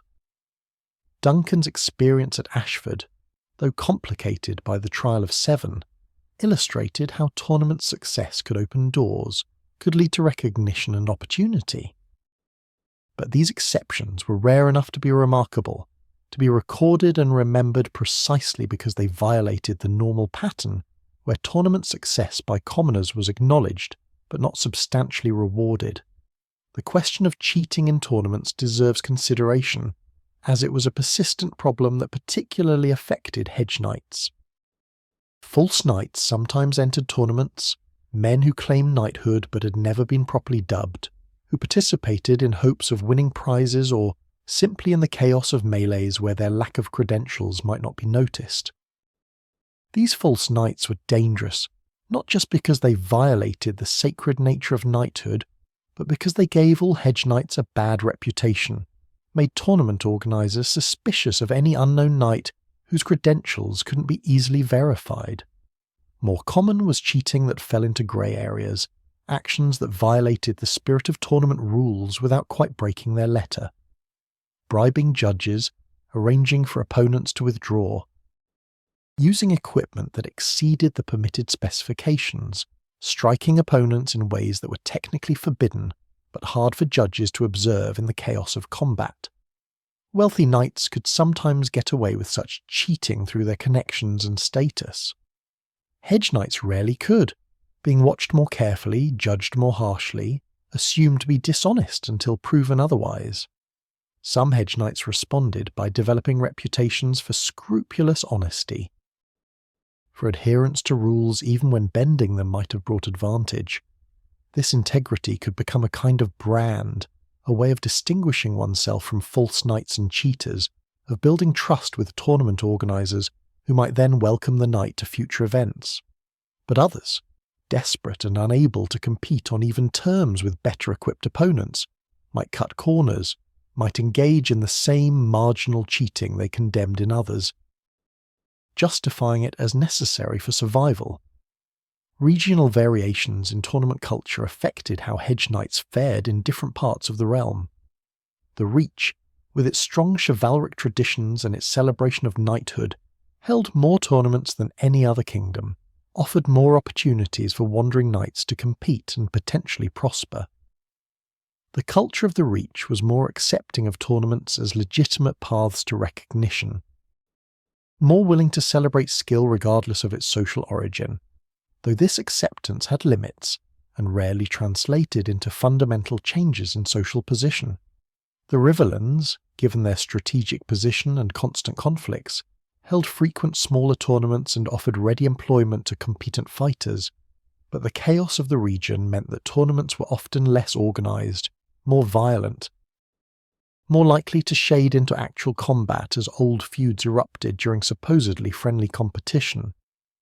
The Stormlands held fierce tournaments that emphasised martial prowess over pageantry, that attracted some of the realm's most dangerous fighters, but also offered some of the most substantial prizes, as Stormlords valued proven battle ability and were sometimes willing to recruit from the ranks of successful hedge knights. The Westerlands, wealthy from Lannister gold, held elaborate tournaments with generous prizes, but the social barriers were higher, the expectation that competitors would be from established noble houses more rigid. A hedge knight might win coin in a Westerlander tournament but was less likely to win recognition or employment. The North barely held tournaments at all, northern culture preferring different tests of martial skill, archery competitions and wrestling more than jousting and melees. A hedge knight travelling in the north would find few tournament opportunities and would have to rely more heavily on direct military employment or other forms of income. Dorne held tournaments but with different rules and customs, reflecting Dornish preferences for speed and manoeuvrability over heavy armour and direct charging. Dornish tournaments were less accessible to hedge knights, trained in the traditional Andal style, though those who adapted to Dornish methods might find opportunities. The lasting impact of a tournament on a hedge knight's life was unpredictable. A single tournament could transform circumstances, could provide enough winnings to live on for a year, could lead to employment that took a knight off the road entirely. Or it could be disastrous, could result in injuries or losses that ended a career. Most tournaments fell between these extremes, offering enough to keep going, but not enough to fundamentally change one's situation. Adding another entry to the long list of competitions a hedge knight had fought in, another set of memories and minor scars and small adjustments to reputation. The stories told about tournaments, the songs sung by bards, emphasised the dramatic and exceptional, the hedge knight who won against all odds, the commoner who defeated princes, the wanderer who rose to glory. These stories were inspirational perhaps, offering hope to other hedge knights, suggesting that success was possible. But they were also, in a sense, propaganda, justifying the tournament system by highlighting its occasional permeability while ignoring its normal function of reinforcing existing hierarchies, of allowing nobles to display their prowess and wealth, while providing only the barest opportunities for those without resources to rise. For every Duncan the Tall who achieved recognition through tournaments, there were hundreds of equally skilled knights who competed all their lives without ever escaping poverty, who fought bravely and lost, or fought bravely and won but won only enough to enter the next tournament, caught in a cycle of risk and reward that never quite accumulated into lasting security. Their stories were not recorded, their names not remembered, their tournament careers ending in obscurity or injury or death, their contribution to the institution being to provide opponents for the nobles to defeat, to populate the melees and fill the lists, to make the tournament seem open and meritocratic, even as they consistently produced the same victors. Yet tournaments remained central to hedge knight culture, remained the events that wandering knights oriented their lives around, because they offered something that little else did, a chance to compete, to prove themselves, to exercise the skills they had spent years developing, to be recognised as knights, even if only temporarily, even if only within the bounded space of the tournament ground, where the rules acknowledged their right to fight regardless of their poverty or obscurity. The Blackfire rebellions drew hedge knights into history, into conflicts where their service, however humble, was recorded and remembered. But we need to turn now to a darker aspect of wandering knighthood, to those who fell from honour, who broke their vows, who turned the skills meant to protect the innocent into tools of predation and crime. This is not comfortable territory to explore, but understanding the hedge knight's experience requires acknowledging both the ideal and its corruption, both those who struggled to maintain honour despite poverty, and those who abandoned it entirely. The line between honourable service and banditry was sometimes distressingly thin for wandering knights, particularly during times of upheaval, or in regions where law was weak and employment scarce. A hedge knight might hire himself to a lord for a border dispute, might fight in what was essentially a private war, might kill men who were themselves following their lord's orders, and this was considered legitimate service, honourable employment. But let that same knight take what he needed from farms to feed himself when no employment was available. Let him extort money from travellers to survive when tournaments weren't being held, and suddenly he was a criminal, an outlaw, deserving of hanging. The distinction was real, of course. There was a difference between fighting in a lord's service, however questionable the cause, and simple robbery. But the hedge knight experiencing that distinction from the inside might see it as more arbitrary than those judging from positions of comfort would acknowledge. When you were hungry, when your horse was starving, When winter was coming and you had nowhere to go, the moral clarity that the well-fed assumed became hazier, the choices less obviously right or wrong. Some knights fell gradually into outlawry, making small compromises that accumulated over time until they were no longer recognizable as the men who had once taken sacred vows. A knight might begin by accepting employment from a lord whose cause was unjust, but who paid well. The next time he might look less carefully at whether his employer's grievance was legitimate. Eventually he might not care at all, might fight for anyone who offered coin, might take service with those who were barely distinguishable from bandits themselves. Each step seemed small, defensible as necessary for survival, until the man found himself far from any pretense of honour. Others broke more suddenly. Driven by specific crises or grievances, a knight who had served faithfully for years might be betrayed by his lord, might be denied payment for his service, might watch his companions killed, and then be dismissed without compensation. The bitterness of such treatment, the sense of injustice, could transform a man, could make him decide that if the system would not honour him, he would take what he needed by force. These sudden breaks were perhaps more comprehensible than gradual corruption. Easier to understand, even if not to excuse, the product of specific wrongs rather than slow erosion of principle. The false knights, those who claimed knighthood without ever having been properly dubbed, represented a different kind of corruption. These men were not fallen knights but frauds, men who saw the advantages of knightly status and simply claimed it, relying on the difficulty of verifying dubbing ceremonies and the reluctance of most people to challenge a man wearing armour and carrying a sword. Some false knights were relatively harmless, men who adopted the title to gain respect or better treatment, who might fight competently and behave honourably, even though they had no legitimate claim to call themselves, quote, five. They damaged the institution of knighthood through their dishonesty, but they didn't necessarily harm individuals. A merchant's son who dubbed himself a knight and travelled the realm might be a fraud, but if he upheld the vows he claimed to have taken, if he protected the weak and fought bravely, was he truly worse than legitimate knights who ignored their vows? Other false knights were outright criminals, using the pretense of knighthood to gain trust before robbing or harming those who believed them honourable. These men would present themselves at inns or farmhouses, would be welcomed and fed on the assumption that a knight was a safe guest, and would then steal whatever they could carry or assault those who had shown them hospitality. These crimes were particularly offensive because they exploited the social conventions around knighthood, turned the very respect meant for honourable men into a weapon against the innocent. The challenge of distinguishing false knights from legitimate hedge knights created suspicion that fell on all wandering knights. A hedge knight, arriving at an inn, might be questioned about his knighting, might be asked to prove his credentials, might face scepticism simply because he was unknown and poor.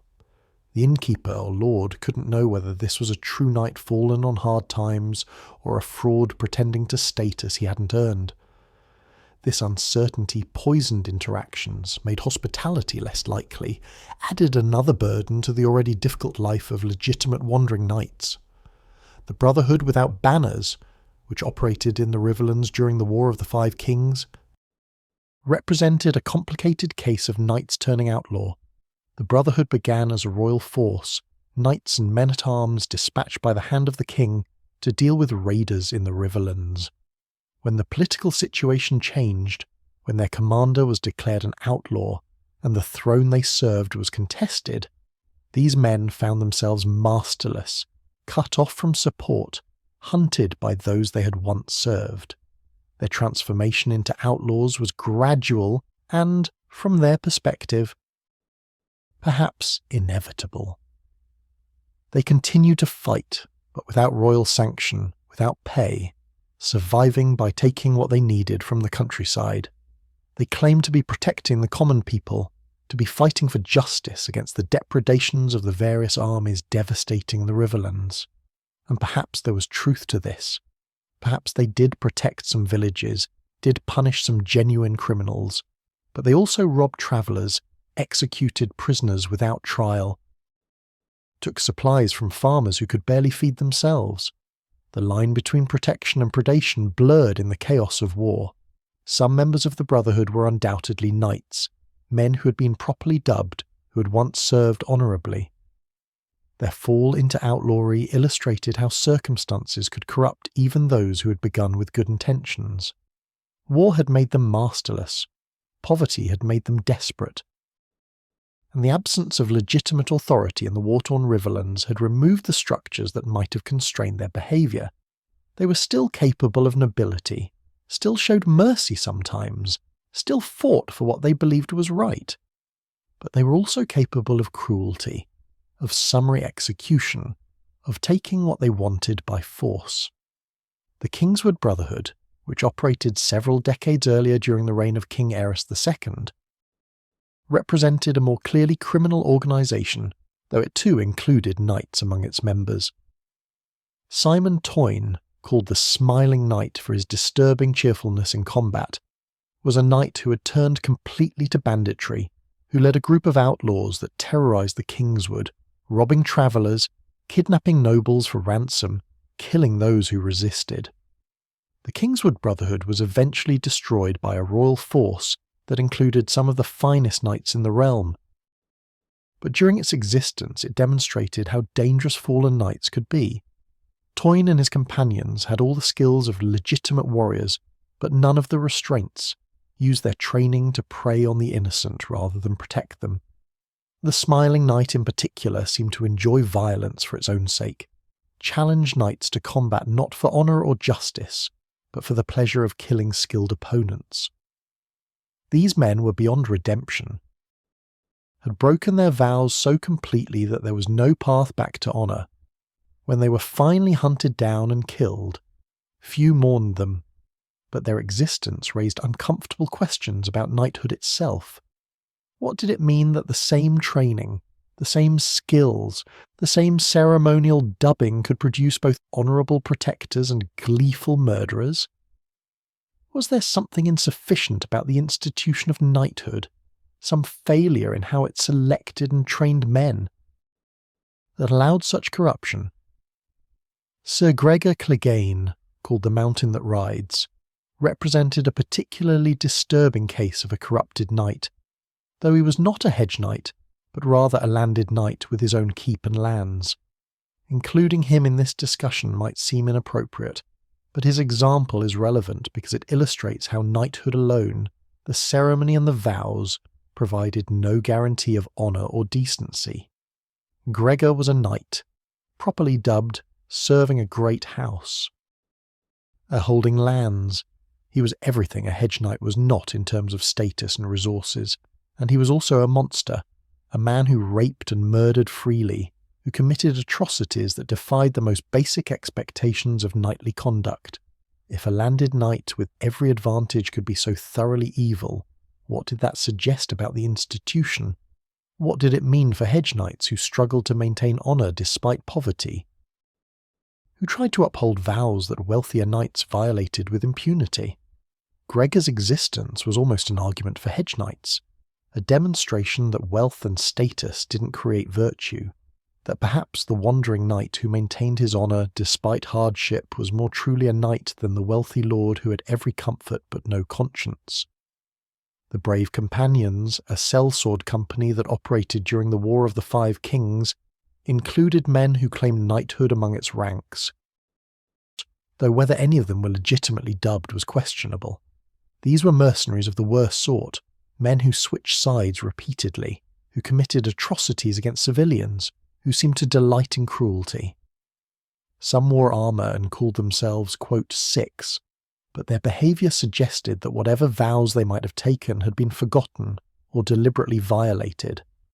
The existence of such companies, which operated openly, which were hired by legitimate lords despite their known brutality, complicated the moral landscape. If great lords would employ men who were effectively bandits, who differed from outlaws only in having temporary authorization from whoever was paying them, what did that suggest about the supposed difference between legitimate service and outlawry?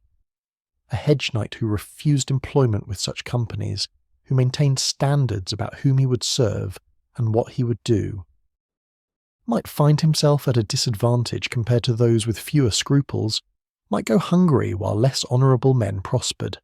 The question of how poverty affected moral choices deserves careful consideration. It's easy to condemn oath-breaking and outlawry from a position of comfort, to insist that honour should be maintained regardless of circumstances. But the reality of starvation, of watching one's horse slowly die from hunger, of facing winter without shelter, created pressures that those who had never experienced such desperation might not fully appreciate. Does this excuse breaking one's vows? No, clearly not. The vows were sacred, were meant to be binding regardless of personal cost. But it perhaps explains, if not excuses, why some men broke under pressures that might have seemed endurable in the abstract but were crushing in reality.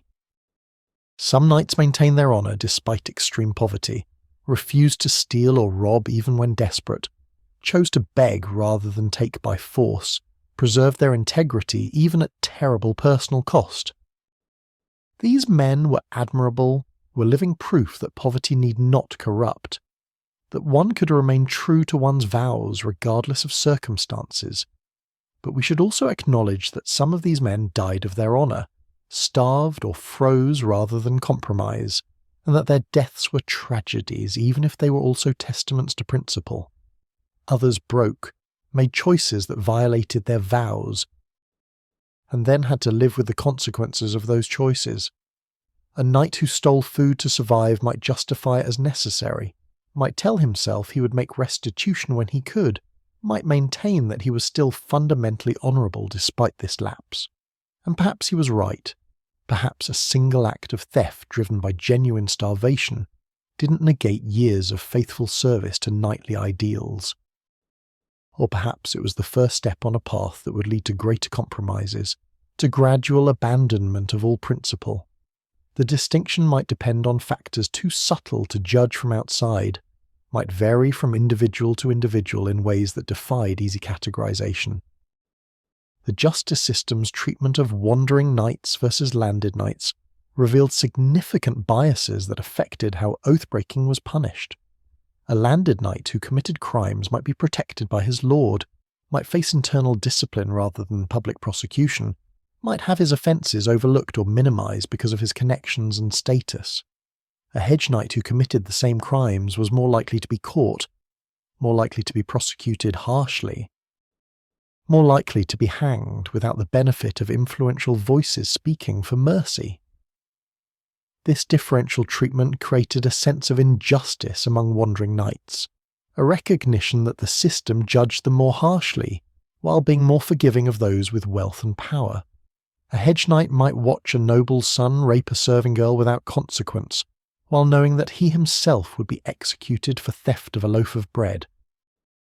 This perception of unfairness didn't justify crime, but it perhaps made oath-breaking seem less absolutely wrong, less a violation of sacred principle and more a practical response to a fundamentally unjust system. Regional variations in tolerance for morally ambiguous behaviour affected how fallen knights were perceived and treated.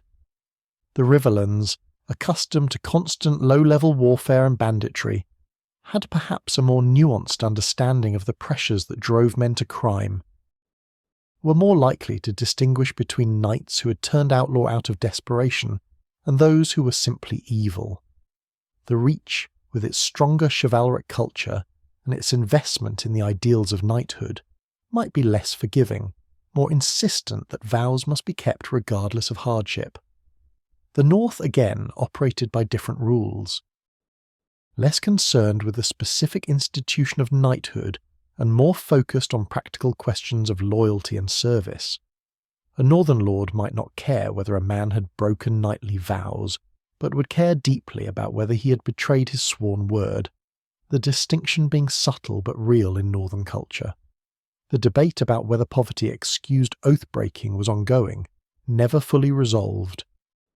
Argued by septons and maesters and knights themselves, the faith of the Seven taught that vows were sacred, that one's word was binding, that suffering in this life would be rewarded in the next. This suggested that oath-breaking was never justified, that a knight should starve rather than steal, should die rather than violate his promises. But the faith also taught mercy and compassion, taught that the Seven understood human weakness, and this suggested that perhaps some lapses could be forgiven, particularly when driven by genuine necessity rather than greed or malice. The maesters, from their more secular perspective, might argue about social pressures and material circumstances, about how poverty affected behaviour, about whether individuals could fairly be held responsible for actions taken under extreme duress. But even they didn't reach consensus, some maintaining that free will and moral responsibility were absolute, others suggesting that circumstances could mitigate culpability. Among knights themselves, opinions varied. Some maintained a hard line, insisted that honour was absolute, that a true knight would die rather than break his vows. Others took a more pragmatic view, acknowledged that survival sometimes required compromise, that perfect adherence to ideals was a luxury that poverty made impossible. Still others had clearly broken their vows and tried to justify their actions, to maintain that they were still fundamentally honourable despite evidence to the contrary.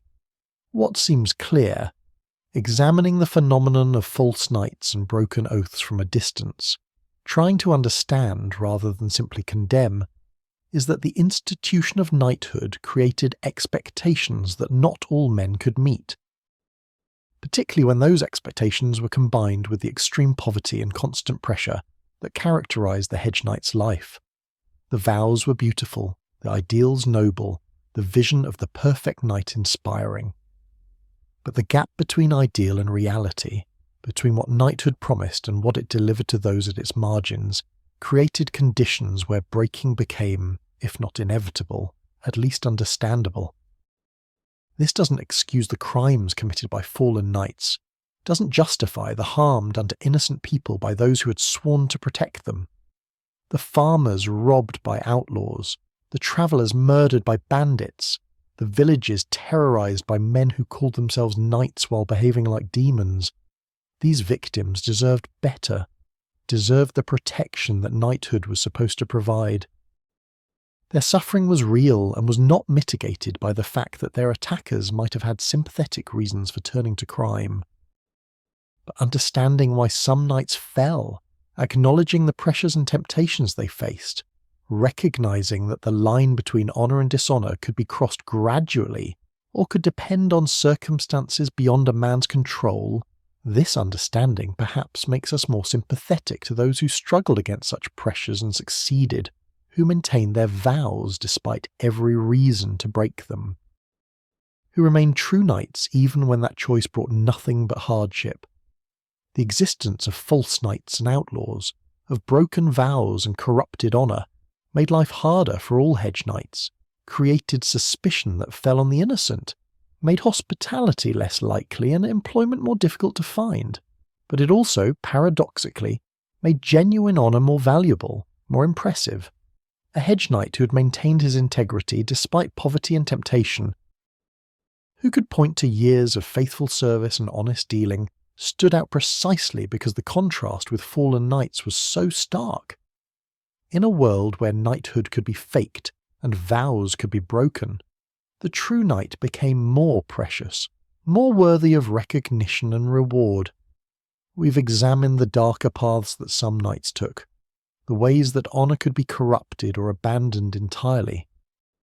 But there were other forms of marginalisation in the world of wandering knighthood, other ways that individuals found themselves excluded or stigmatised, and perhaps none were more thoroughly excluded than women, who faced barriers that went beyond poverty or lack of patronage to the fundamental question of whether they could be knights at all. The institution of knighthood in Westeros was designed by men for men, organised around assumptions about gender that were rarely questioned and even more rarely violated. Knights were warriors, and warriors were men. This was simply understood, a truth so fundamental that it needed no defence or explanation. Women might rule as queens or regents, might manage great households, might be intelligent and capable in countless ways, but they were not meant to fight, were not meant to wear armour and carry swords, were certainly not meant to wander the roads as Hedge Knights did. And yet, despite these expectations, despite the enormous social and practical barriers, some women did take up arms, did learn to fight, did challenge the assumption that warfare was exclusively male territory. Their stories are fewer than those of male knights, are often fragmentary or lost entirely, but they existed, and examining them reveals much about both the possibilities and limits of the wandering life for those born female.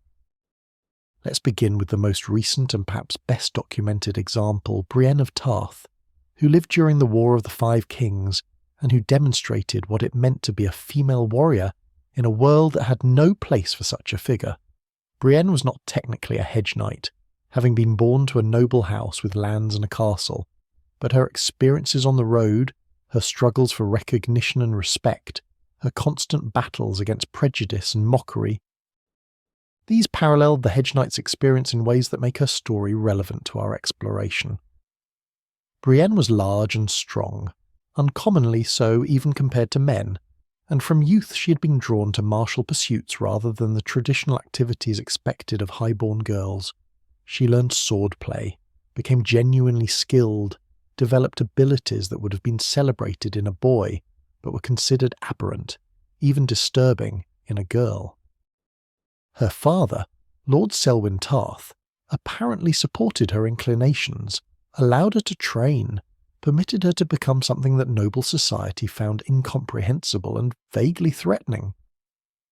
When she left Tarth and began travelling the realm, offering her service as a sworn sword, she encountered reactions that ranged from mockery to hostility to outright violence. Men laughed at the idea of a female warrior, assumed she must be a joke or a curiosity, refused to take her seriously even when she demonstrated her competence. Other men were offended by her very existence, saw her as a violation of proper order, treated her with contempt, or worse. The fact that she was not conventionally beautiful, that she was large and awkward and scarred, added another layer of mockery, as if her failure to be decorative was as great a sin as her presumption to fight. She was never knighted, could not be knighted in the traditional sense, because knighthood was reserved for men, and the ceremony specifically invoked masculine ideals and expectations. But she lived as a knight would live, took the same vows privately, upheld the same codes of honour, served with the same dedication.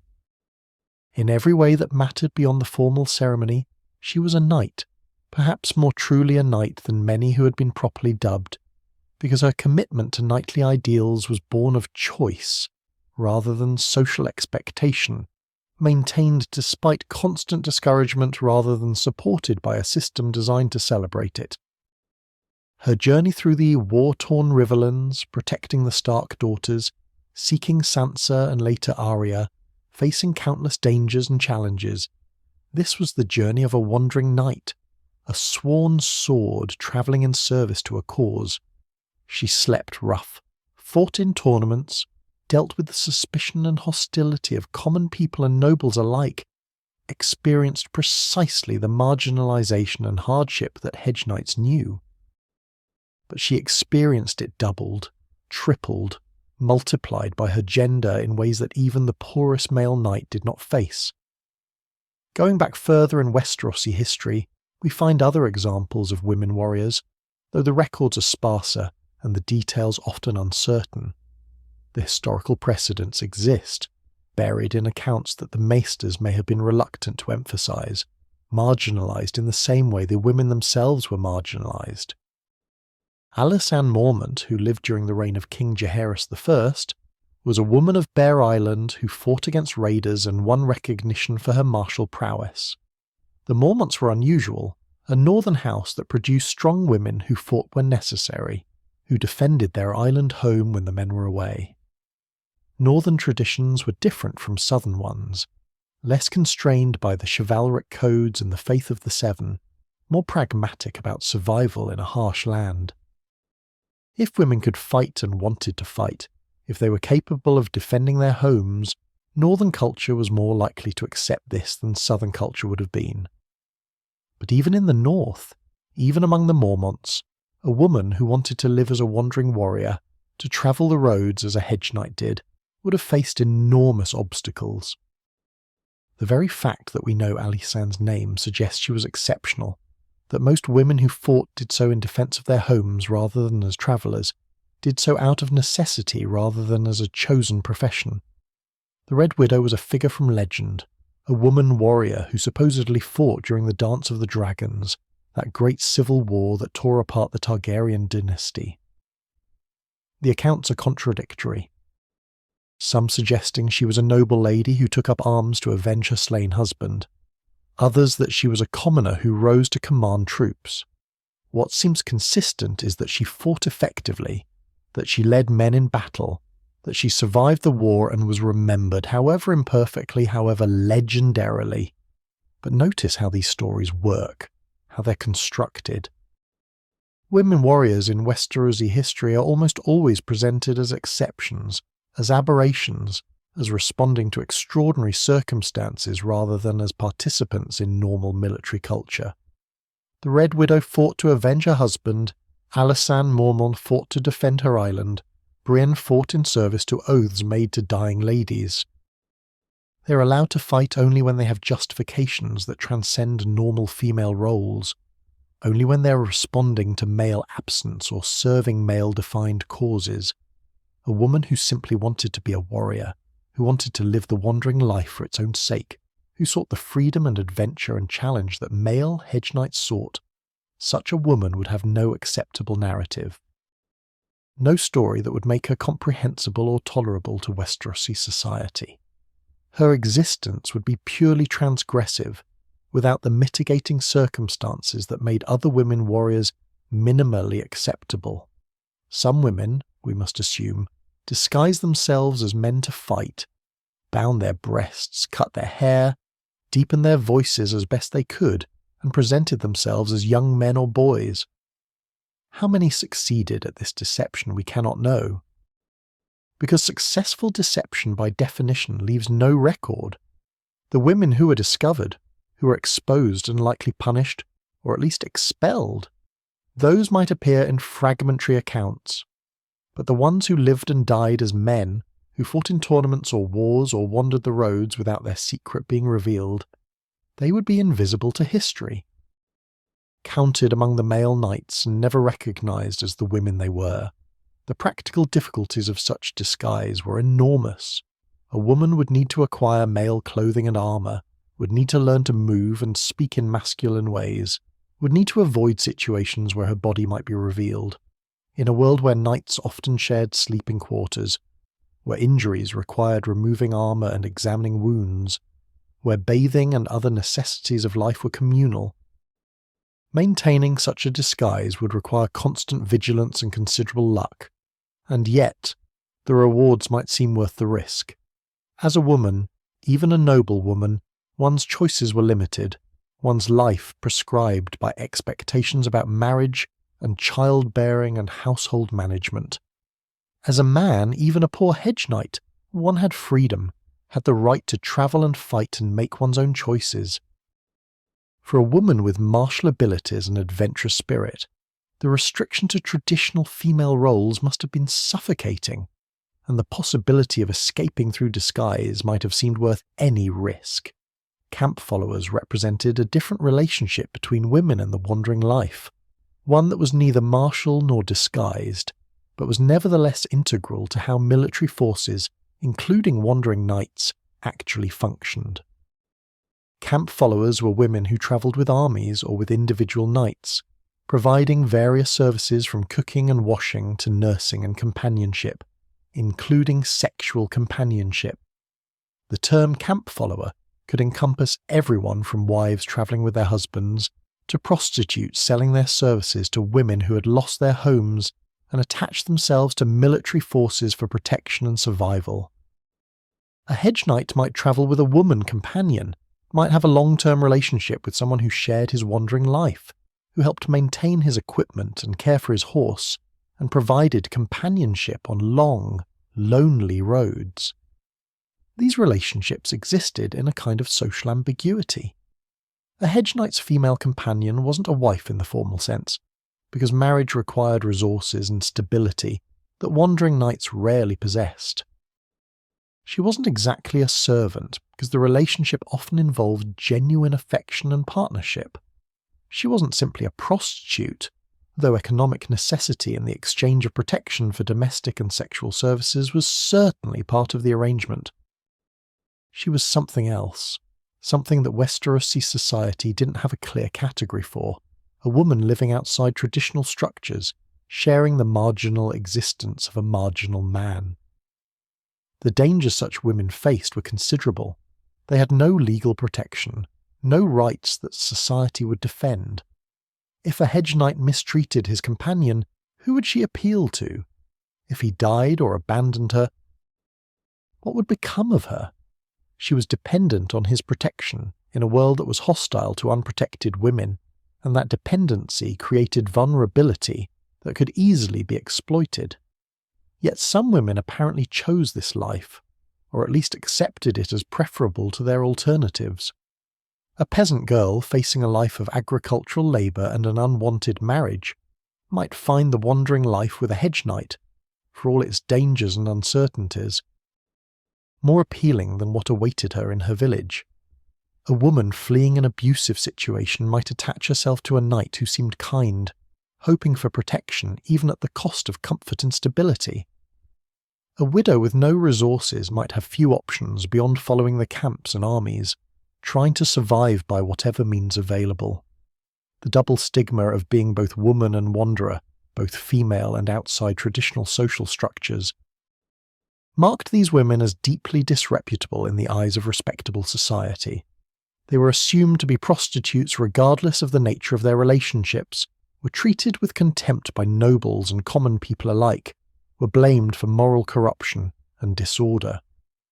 The fact that many had been driven to this life by circumstances beyond their control, that they were often victims of war or poverty or social structures that gave them no alternatives, this was rarely acknowledged or considered.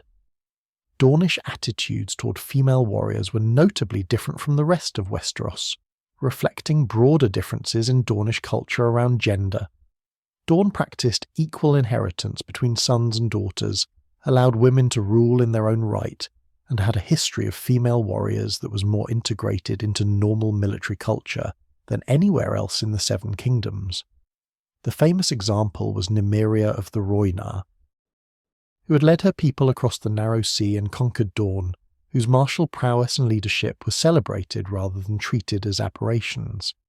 Dornish culture remembered her as a warrior queen, and this memory created space for other Dornish women to take up arms without facing quite the same level of stigma that women warriors encountered elsewhere. But even in Dorne, we should note, female warriors remained exceptional rather than common. Dornish women could fight if they chose, could learn martial skills, could serve in military capacities, but most did not. The culture permitted female warriors rather than requiring or particularly encouraging them, and the daily realities of pregnancy and childcare meant that even in Dorne, warfare remained predominantly male. A Dornish woman who wanted to live as a wandering warrior, to travel beyond Dorne's borders and offer her sword for hire, would still face enormous challenges. Outside Dorne, her Dornish origins would mark her as foreign and suspicious, even before her gender became an issue. The combination of being Dornish, female and a warrior would create multiple layers of otherness, multiple reasons for rejection and hostility. The few who succeeded as female warriors, who won recognition, or at least survived, often developed particular strategies for managing the prejudice they faced.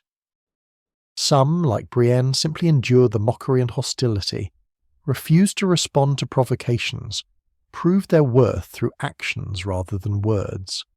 Others apparently adopted aggressive, masculine personas, became louder and harder and more violent than necessary, as if exaggerating masculine traits could compensate for their female bodies. Still others found patrons or protectors, powerful men who vouched for them and provided some shield against the worst abuse. The additional dangers women faced on the road went beyond social stigma to include very real threats of sexual violence. A male hedge knight travelling alone faced dangers from bandits and wild animals and the elements, but a female warrior travelling alone or even with companions faced all of those dangers plus the constant threat of rape. Men who would not think of robbing a male knight might feel entitled to assault a woman warrior, might see her presumption to fight as justifying any violence against her.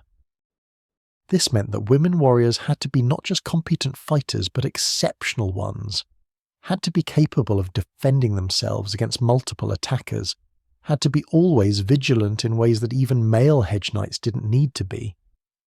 A moment of inattention, a night of deep sleep, an injury that weakened her, any of these could be catastrophic in ways that were gendered. That reflected vulnerabilities specific to being female in a violent world. Some women warriors apparently responded by becoming genuinely dangerous, by developing reputations for such fierce combat that men thought twice before attacking. Others travelled only with trusted companions, never alone, accepted the restriction on their freedom as necessary for survival. Still others presumably died or were violated, their stories unrecorded, their fates a warning to other women who might have considered similar paths. The question of whether women could inherit knighthood skills, if not its recognition, deserves consideration. A girl born to a hedge knight, travelling with her father, learning swordplay alongside any brothers, might develop genuine martial abilities, might become as skilled as any male squire. But when her brothers were knighted, she would not be, could not be. She possessed the skills and perhaps the dedication, but not the formal status, not the recognition that would allow her to practice her abilities openly. What became of such women? Some perhaps used their skills in defence of their homes or families, fought when necessary but otherwise lived traditionally female lives. Others might have disguised themselves as men, as we've discussed. Still others might have simply abandoned their training, might have accepted that society had no place for a woman with a sword, might have married and borne children, and taught their own daughters to sew rather than fight, perpetuating the cycle that excluded women from martial life. The stories of female knights that became legend or cautionary tales often emphasized either their exceptional virtue or their tragic fates. As if women could be warriors only if they were paragons of honor who came to bad ends. The message was clear enough. Women who fought were either incredibly special, so unusual that normal rules didn't apply to them, or they were doomed, their transgression of gender norms inevitably punished by fate or circumstance. What these stories rarely acknowledged was the possibility that a woman might simply be a competent warrior, neither exceptionally virtuous nor particularly tragic, just someone with martial abilities living the wandering life. The absence of such stories, the insistence on making female warriors either legendary or cautionary, revealed the culture's discomfort with women who didn't fit prescribed roles, the need to either elevate them beyond normal humanity, or destroy them to maintain the fiction that women's place was not in combat. Gender affected every aspect of the wandering life, from the basic question of whether one could be recognized as a knight, to the daily realities of finding shelter, employment, and safety. A woman warrior faced all the challenges that male hedge knights faced, all the poverty and social stigma and physical danger, and then faced additional layers of difficulty specific to her gender. She had to be better than male knights to be considered equal, had to prove herself repeatedly where men were given benefit of doubt, had to navigate threats that male warriors could largely ignore. And yet, despite all of this, some women did fight, did wander, did claim space in a world designed to exclude them. Their persistence, their refusal to accept the limitations imposed by their society, their insistence on living according to their own capabilities rather than others' expectations, this represented a kind of courage that went beyond martial valor, a resistance to social order that was perhaps more transgressive than any hedge knight's poverty or any outlaw's crimes. The fact that we remember any of these women at all, that their names survived in records and legends, suggests both their exceptionalism and the culture's ambivalence about them. They couldn't be completely forgotten or erased because their achievements were too notable, their presence too undeniable. But they also couldn't be fully integrated into normal military culture, couldn't be presented as examples for others to follow, because that would challenge too many fundamental assumptions about gender and power and proper order. We've examined the Hedge Knights' experience from many angles now, from the daily struggle for survival to the exceptional cases like Duncan the Tall, from tournaments and rebellions to the corruption of false knights, and the challenges faced by women who sought the warrior's life. But there's a deeper question we haven't yet fully addressed, a philosophical question that sits at the heart of what it meant to be a knight without land, to serve ideals without the structures meant to support such service. What did knighthood actually mean when stripped of all privilege and pretense, when reduced to its essential elements? The 7 vows of knighthood, as traditionally understood, provided a framework for this contemplation, though the exact wording varied by region and by the particular septon or knight performing the dubbing ceremony. The core commitments were generally consistent. A knight swore to defend the weak and innocent, to protect women and children, to uphold justice, to be brave in battle, to show mercy to defeated enemies, to be true to his word and to serve faithfully. These were beautiful ideals, inspiring in their moral clarity, demanding in their expectations. But consider how a hedge knight related to these vows, how he experienced them differently from a landed knight or even a household knight. The vow to defend the weak and innocent, for instance, was straightforward for a landed knight who had villages and tenants, who had people under his direct protection, who could patrol his lands and ensure that bandits were driven off and that justice was maintained. For a hedge knight, the application was more ambiguous, more difficult. Whom exactly was he supposed to defend? The weak and innocent he encountered on the road. But he had no authority to intervene in local disputes, no right to impose his vision of justice on regions where he was a stranger and outsider. A hedge knight who saw injustice, who witnessed a lord mistreating peasants or a stronger man abusing a weaker one, faced difficult choices. Intervening might be the knightly thing to do, might be what his vows demanded, but it might also get him killed or imprisoned, might make enemies he couldn't afford to make, might end his ability to continue as a knight at all. Duncan's intervention on behalf of the puppeteer girl at Ashford was admirable, was exactly what the vows required, but it also nearly cost him his life and did cost Prince Baelor his. Was every hedge knight supposed to take such risks for strangers? Was the vow to defend the innocent meant to be taken so literally that one would sacrifice everything for people one didn't know and would never see again? Some hedge knights apparently interpreted the vow more narrowly, more practically. They would defend the innocent when they could do so without destroying themselves, would help when the cost was reasonable, would intervene in situations where their intervention might actually make a difference. This pragmatic approach allowed them to survive, to continue being knights who could help others in the future, even if they couldn't help everyone in the present. But it also meant compromising the absolute nature of the vow, acknowledging that there were limits to their obligation, that survival and self-preservation had to be weighed against service to ideals. Others took the vow more absolutely, more literally, and accepted that this might mean their death. A knight who truly put the protection of innocence above his own welfare, who intervened whenever he witnessed injustice regardless of the personal cost, such a knight probably didn't survive long. The world was full of injustice, full of situations where the weak were oppressed and the innocent harmed, and a knight who tried to fix all of it would quickly find himself overwhelmed, wounded, or dead. But perhaps dying in service to one's vows was preferable to living while ignoring them. Perhaps the point of being a knight was precisely to value others' welfare above one's own survival. The vow to protect women and children raised similar complexities. Landed knights protected the women and children of their households and lands, had specific people for whom they were responsible. Hedge Knights had no such defined sphere of protection. They were supposed to protect all women and children. Everywhere. Always. But this was impossible, and attempting it would have been futile. So they had to decide, case by case, when and how to fulfill this vow, knowing that their choices would always be inadequate, that suffering would continue regardless of their efforts. The vow of bravery in battle was perhaps more straightforward, though even here there were complications. A Hedge Knight was expected to fight courageously, to not flee from danger, to face enemies without flinching.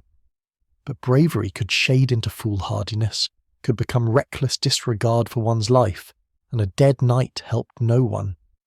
A Hedge Knight who fought bravely but intelligently, who knew when to retreat and when to stand firm, might do more good in the long run than one who died gloriously in a hopeless battle. But the songs celebrated those who stood against impossible odds, who died rather than retreating, and there was pressure to live up to these idealized examples even when doing so was strategically absurd. Mercy to defeated enemies was a vow that tested Hedge Knights in particular ways. In tournaments, the tradition was to ransom captured knights' equipment back to them, to show mercy by allowing them to buy back what had been won in combat. But what if the defeated knight had no money to pay the ransom? What if keeping his horse and armour would mean the difference between a Hedge Knight's survival and destitution, while returning them would leave the Hedge Knight no better off than before despite his victory? The vow said to show mercy, but did mercy require impoverishing oneself to help a defeated enemy? Some knights made hard choices, kept what they had won because they needed it to survive, and told themselves this didn't violate their vows. Others showed mercy even at personal cost, returned captured equipment for reduced ransoms or sometimes for nothing at all, accepting poverty to maintain their sense of honour. Neither approach was clearly right or wrong, and both involved trade-offs between different values, different interpretations of what knighthood demanded. Being true to one's word. Keeping promises and oaths was central to knightly identity, but here too poverty created complications. A Hedge Knight who promised to serve a lord for a season, who then discovered that the lord was cruel or the cause unjust, faced a conflict between his promise and his other values. Breaking his word violated his vows, but continuing service to evil also seemed wrong. Different knights resolved such dilemmas differently, some holding that a promise once made must be kept regardless, others maintaining that promises to wicked men were not binding, that one's deeper obligations to justice superseded specific oaths to individuals. Faithful service was the final vow, the commitment to serve one's lord loyally and well. But Hedge Knights often had no lord, or served different lords at different times, or served causes rather than individuals. How did faithful service apply when one's service was temporary, when one was essentially a contract employee who would move on when the contract ended? Was a Hedge Knight supposed to show the same loyalty to a lord who hired him for a month as a household knight showed to the lord he had served since boyhood? The questions didn't have obvious answers, and Hedge Knights had to work out for themselves what faithful service meant in their circumstances. The ideal of the knight-errant, the wandering knight who travelled seeking opportunities to do good and uphold justice, was romantic and appealing. It suggested that a knight without land could be even purer than one with holdings, that freedom from feudal obligations allowed truer service to knightly ideals. The knight-errant served justice itself rather than any particular lord, served the weak wherever he found them rather than just those within his own territory, chose his battles according to moral principle rather than political advantage. This ideal had power, had appeal, spoke to something genuine about what knighthood could mean at its best. And there were surely Hedge Knights who tried to live this way, who saw their poverty and lack of lord as liberating rather than limiting, who embraced the wandering life as a chance to serve ideals more purely than housed knights ever could. They were free, in a real sense, free to walk away from injustice, free to choose whom they served, free from the compromises that came with owing loyalty to fallible men.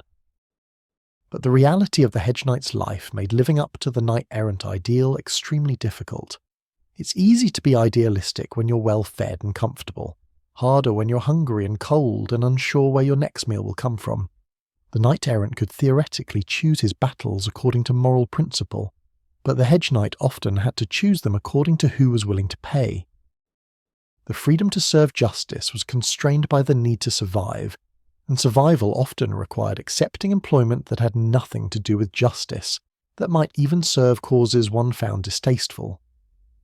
The debate about whether landless knights were real knights revealed fundamental tensions in how knighthood was understood. By one definition, a knight was simply someone who had been properly dubbed, who had taken the vows, who fought according to the codes of chivalric combat. By this standard, a Hedge Knight was absolutely a real knight, as legitimate as any lord. The ceremony mattered, the vows mattered, and these were the same regardless of wealth or status.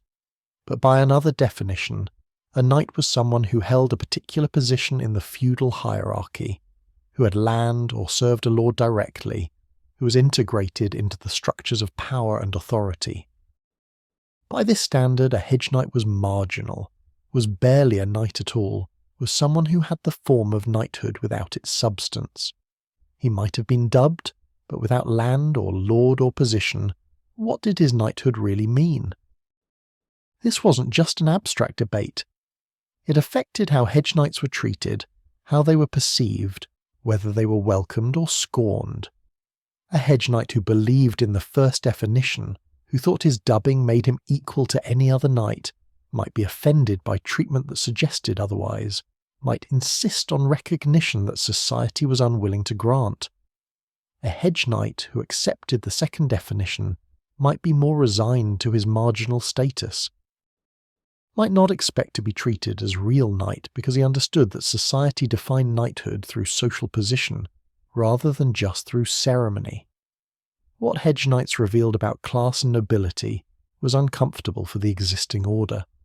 They demonstrated that birth and wealth didn't automatically create virtue, that a common man could uphold knightly ideals as well as, or better than nobles born to privilege.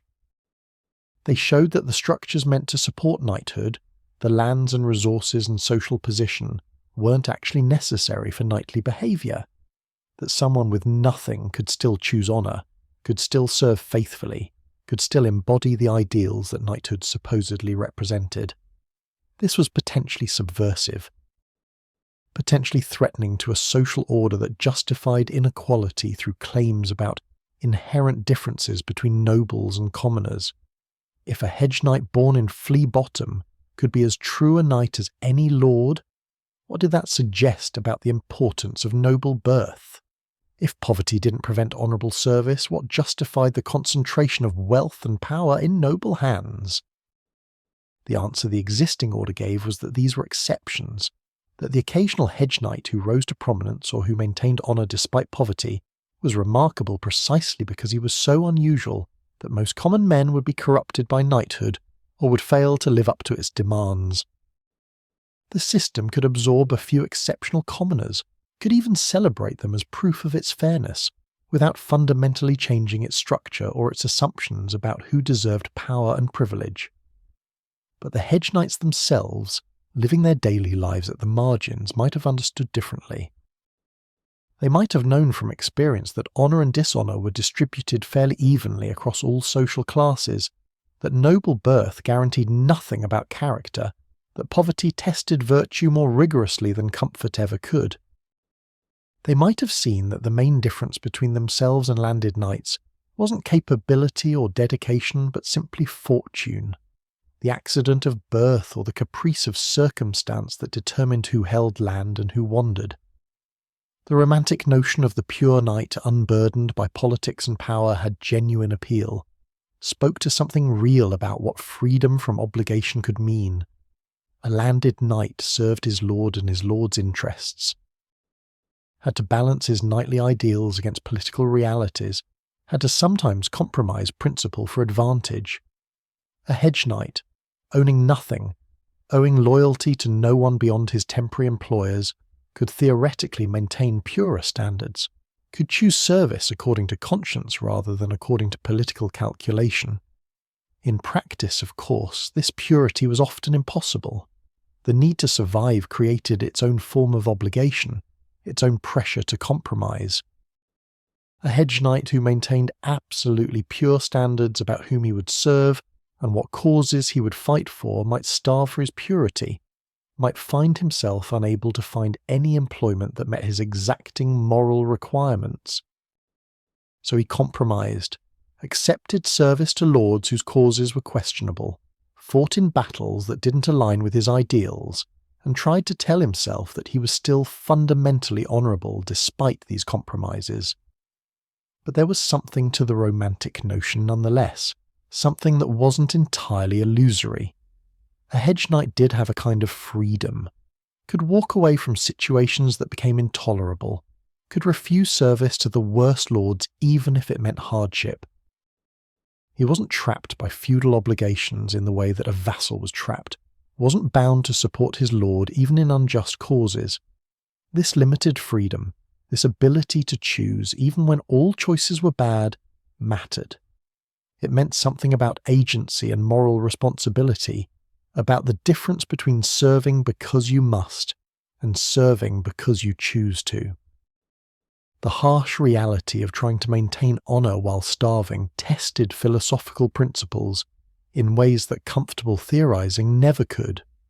It's easy to say that honour matters more than survival, that one should uphold one's vows regardless of personal cost, that material comfort is less important than spiritual integrity.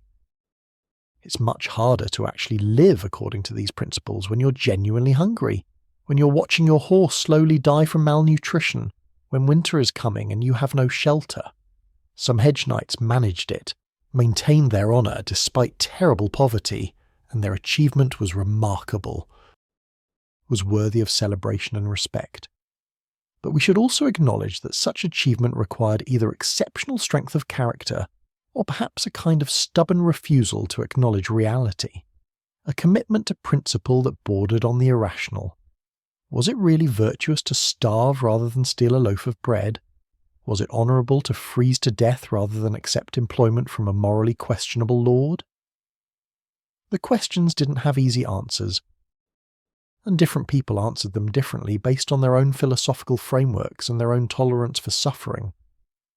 Whether service to ideals mattered more than service to lords was perhaps the central philosophical question that hedge knights forced society to confront.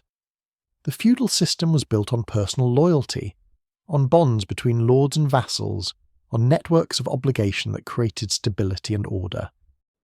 Knighthood was supposed to serve this system, was supposed to be integrated into these networks of loyalty and service. But hedge knights existed outside these networks, or at best moved through them temporarily without being fully integrated. They could serve ideals, could serve abstract principles of justice and protection, but they didn't reliably serve particular lords or particular political interests. This made them useful as temporary hired swords, but it also made them suspect, made them seem potentially unreliable or even dangerous. A knight who served ideals rather than lords might decide that his ideals required him to refuse orders, to defy authority, to act according to his own judgment rather than following the chain of command. The system's answer was clear enough. Service to lords mattered more than service to ideals, because lords were concrete and present and could enforce their will, while ideals were abstract and could be interpreted in too many different ways.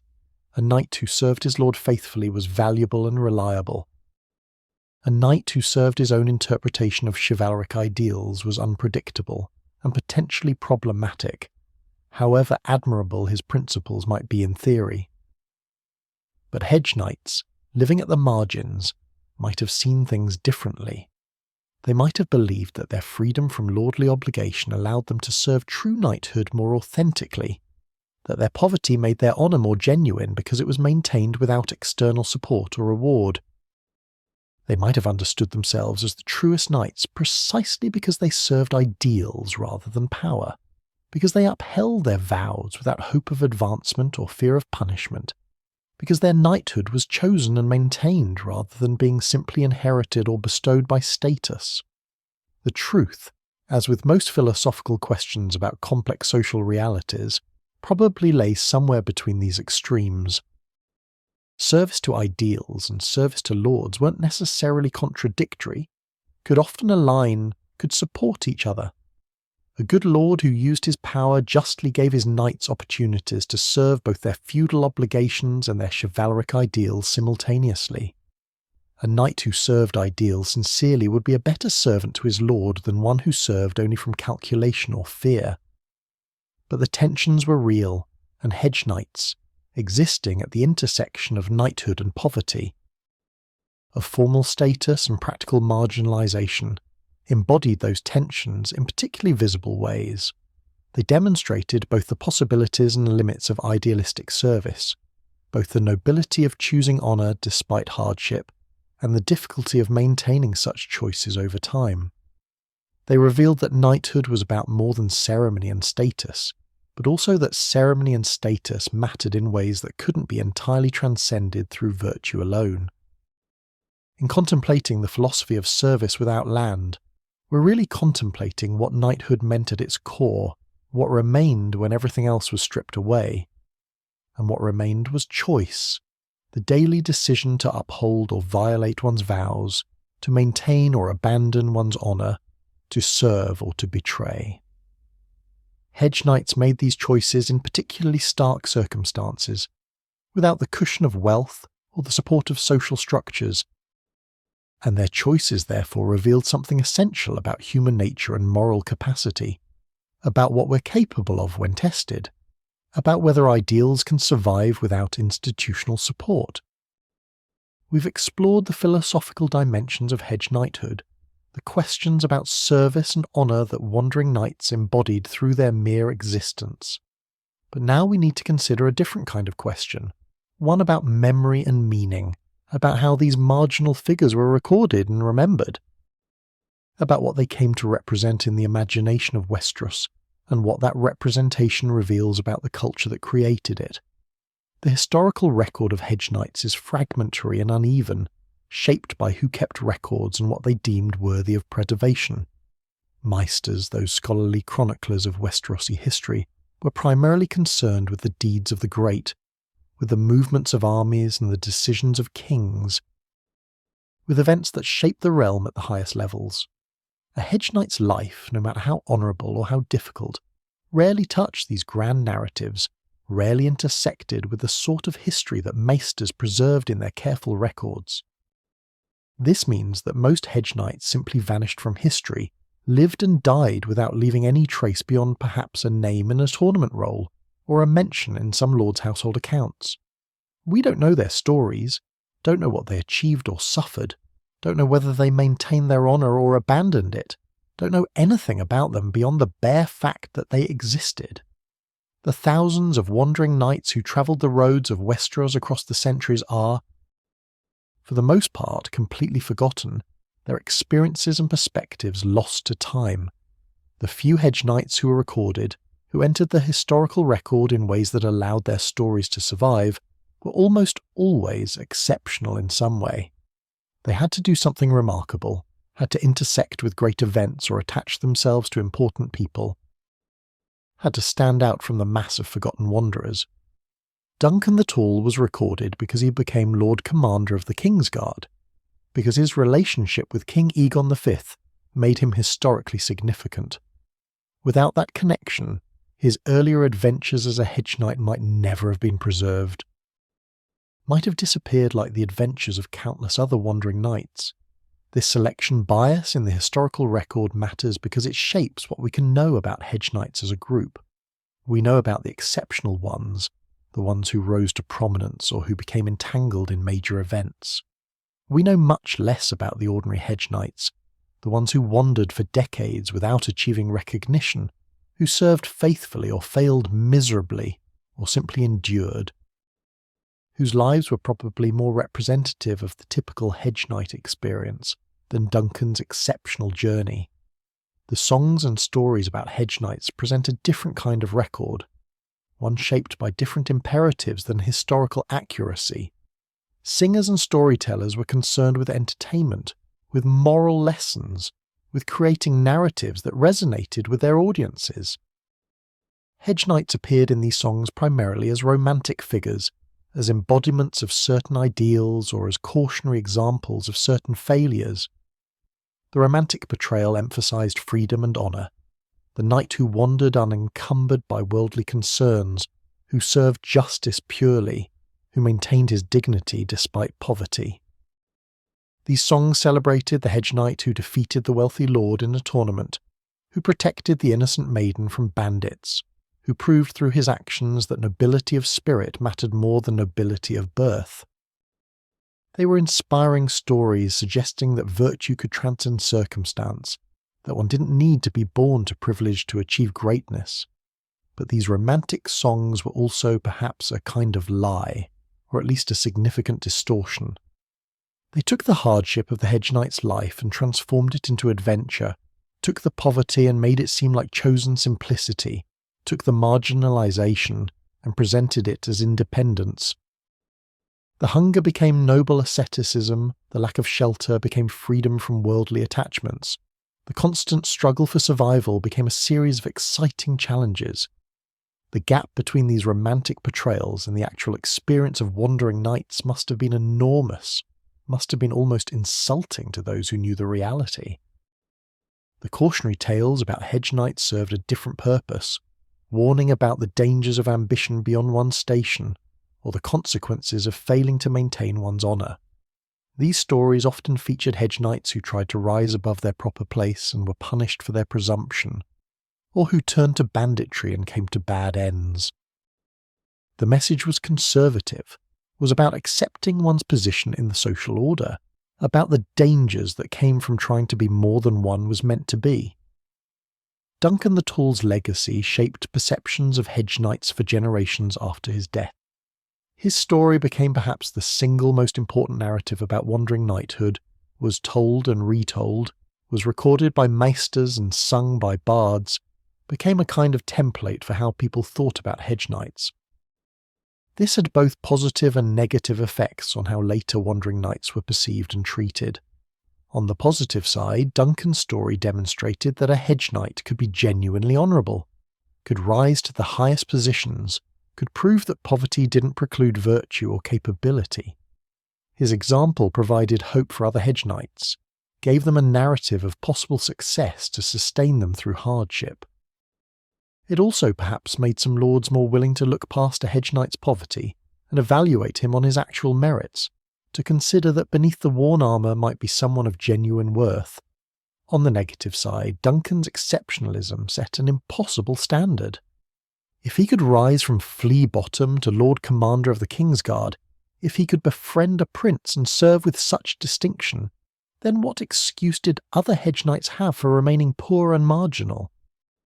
His story could be used to suggest that worthy hedge knights would naturally rise, that those who remained wandering knights must be lacking in virtue or ability, that poverty was somehow deserved, or at least preventable through sufficient merit. This was deeply unfair, as Duncan's rise depended on extraordinary circumstances that other hedge knights could not replicate, but the unfairness was often overlooked in favour of the inspirational narrative. The decline of true hedge knights in later periods reflected broader changes in Westerosi society and military organisation. As the realm became more stable under Targaryen rule, as warfare became more organised and professionalised, the niche that hedge knights had occupied began to shift. Lords increasingly preferred to maintain standing forces of household troops rather than hiring wandering knights as needed. The tournament culture that had provided opportunities for hedge knights to earn money and recognition gradually changed, became more exclusive, more clearly an aristocratic entertainment rather than an open competition. By the time of the War of the Five Kings, several centuries after the conquest, the term "nine" was still used, but what it referred to had changed somewhat. There were still wandering knights, still men who travelled the roads offering their swords for hire, but they were fewer than in earlier periods, and they were more likely to be called sellswords or free riders, terms that emphasised their mercenary nature rather than their knightly status. The distinction between a hedge knight and a common mercenary had become blurrier. The special status that wandering knights had once claimed had eroded. This evolution wasn't uniform across the realm. In some regions, particularly the Reach with its strong chivalric traditions, the institution of hedge knighthood persisted longer and retained more of its traditional character. In other regions, it had effectively disappeared, replaced by other forms of military service that didn't carry the same associations or expectations. The romantic ideal of the hedge knight became increasingly disconnected from any social reality, became something that existed primarily in songs and stories, rather than in the lived experience of actual wandering warriors. What the figure of the hedge knight represented evolved over time as well, took on meanings that perhaps went beyond what any actual hedge knight embodied. The wandering knight became a symbol of freedom, of the possibility of living according to one's own principles, rather than being constrained by social obligations. In a society as rigidly hierarchical as Westeros, where one's birth largely determined one's entire life, the hedge knight represented a kind of escape, a way of existing outside the normal structures even if that existence was precarious and difficult. The symbol also represented the tension between ideals and reality, between what knighthood claimed to be and what it actually was. The landed knight might have resources and status, but he also had compromises and obligations that could conflict with knightly ideals. The hedge knight, stripped of everything but his sword and his vows, revealed what remained of knighthood when all the comfort and privilege were removed. Sometimes what remained was genuine honour maintained despite hardship. Sometimes what remained was hypocrisy, the gap between claimed ideals and actual behaviour made starkly visible by poverty. Either way, the hedge knight was a kind of test case for whether knighthood meant anything beyond social position. The enduring appeal of the knight without a castle, the figure who appears again and again in Westerosi stories and songs, speaks to something deep in human imagination. Perhaps it's the fantasy of a radical simplicity, of reducing life to its essentials, of being unburdened by possessions and obligations. Perhaps it's the appeal of moral clarity, the idea that one could serve good and fight evil without being compromised by political complexity.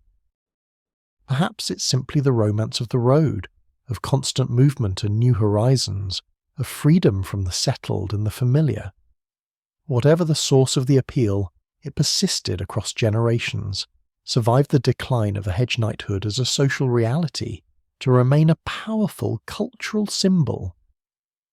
People told stories about wandering knights long after such knights had largely disappeared from the roads, long after the economic and military changes that had made them obsolete. The symbol outlasted the reality, continued to mean something even when it no longer referred to a significant social phenomenon. How different classes and regions viewed hedge knights reflected their own values and concerns. The nobility tended to view wandering knights with suspicion, seeing them as potentially destabilizing, as men without proper places in the social hierarchy, as embodying a kind of freedom that could be threatening to established order. But nobles also sometimes romanticized hedge knights, enjoyed stories about them, found in them a kind of purity or simplicity that aristocratic life lacked. This dual attitude, simultaneous suspicion and romanticization, characterized noble perspectives on wandering knighthood throughout its existence. Common people's views were more varied and more practical. A peasant who encountered a hedge knight might fear him as a potential threat, might resent having to provide food or shelter, might suspect that beneath the knightly claims was simply another armed man who would take what he wanted. But common people also told stories that celebrated hedge knights, that portrayed them as protectors and champions, that suggested that someone without land or title could still be noble and heroable. Perhaps these stories reflected a hope that virtue could exist outside the nobility, that one didn't have to be born to privilege to matter. The question of whether the tradition of hedge knighthood was necessary or tragic doesn't have a simple answer. From one perspective, It was necessary, filled a genuine need in Westerosi society for mobile military force, provided opportunities for men with martial skills but no inheritance, allowed for a kind of social mobility however limited. The existence of wandering knights meant that knightly skills and values weren't completely monopolised by the wealthy, that the institution of knighthood maintained at least some connection to merit and service, rather than being purely hereditary. From another perspective, the tradition was tragic, represented a failure of the social system to provide for capable men, forced knights to endure poverty and marginalisation that served no good purpose, created a class of warriors whose skills were exploited without being adequately compensated or respected. The suffering of hedge knights, their constant struggle for survival, their exclusion from the comfort and security that landed knights enjoyed, all of this was a kind of injustice, a waste of human potential and dedication. Perhaps it was both necessary and tragic simultaneously, a recognition that the world as it existed required such figures but that a better world might not. The Hedge Knights served important functions while also embodying the inadequacies of the system that created them. The ambiguity seems appropriate, seems to match the complexity of what Hedge Knighthood actually was. What we lose when we romanticise the poverty and struggle of wandering knights is the human cost, the actual suffering that lay beneath the romantic narrative. The songs made hunger seem like adventure, made sleeping under hedges seem like freedom, made the constant uncertainty seem like exciting possibility. But hunger hurts, cold is miserable, uncertainty is exhausting, and the Hedge Knights who experienced these things didn't necessarily find them romantic or inspiring. They endured because they had no choice, because the alternatives were worse, because they clung to their identity as knights, even when that identity brought more hardship than reward. When we remember Hedge Knights now, when we contemplate their place in Westerosi history and culture, we should perhaps try to hold both perspectives simultaneously. We can appreciate the genuine honour that some wandering knights maintained, the real service they provided, the courage required to uphold ideals despite poverty and marginalisation. We can recognise that the figure of the Hedge Knight represented important values, symbolised possibilities that mattered even if they were rarely fully realised. But we should also acknowledge the hardship, the injustice, the waste of potential, and the exploitation of dedication. We should recognise that the romantic stories often concealed rather than revealed the reality, that the Hedge Knight as cultural symbol was quite different from Hedge Knights as actual people struggling to survive. We should see both the beauty of service maintained without reward and the sadness of a system that required such service, that demanded honour from those it gave no reason to be honourable. The legacy of wandering knighthood is woven into Westerosi culture in ways both obvious and subtle, appears in stories and songs, and in the very concept of what a knight should be. The ideal of the true knight, the one who serves justice purely, who protects the innocent selflessly, who maintains honour regardless of cost, this ideal owes much to the figure of the Hedge Knight, to the image of the wanderer who had nothing but his vows and kept them anyway. Whether such knights actually existed in significant numbers, whether the ideal reflected reality, or was mostly aspiration and mythology, these questions remain open, remain debatable. What seems clear is that the culture needed the figure, needed to believe that such honour was possible, that knighthood could mean something beyond social position and political power. The Hedge Knight, real or imagined, historical or legendary, served this need, provided a reference point for what knighthood could be at its best. And perhaps that's the most important legacy, more important than any individual Hedge Knight's achievements or failures. The tradition created space in the cultural imagination for the possibility that honour could exist without privilege, that service could be genuine without being rewarded, that one could choose to live according to ideals even when the world offered no support for such choices. Whether many Hedge Knights actually embodied this possibility is less important than the fact that the possibility existed, that it was acknowledged and preserved and passed down through generations. The roads of Westeros are quieter now in some ways, less travelled by wandering knights than they once were. The social and economic changes that transformed the realm over centuries also transformed the place of the Hedge Knight, made the figure increasingly anachronistic, increasingly symbolic rather than actual. But the symbol persists. The stories continue to be told. The image of the lone knight on a dusty road continues to resonate with something deep in the culture's understanding of itself. And perhaps in that persistence, we find something essential about human nature, about our need for stories of individuals who maintain integrity despite systems designed to undermine it, who choose honour when dishonour would be easier and more profitable, who wander not because they have to, but because they've chosen a path that requires such wandering. The Hedge Knight, stripped of all romantic illusion, stripped of all the songs and stories, reveals something about what we value and what we fear, about the tension between freedom and belonging, between ideals and survival, between the individual and the system.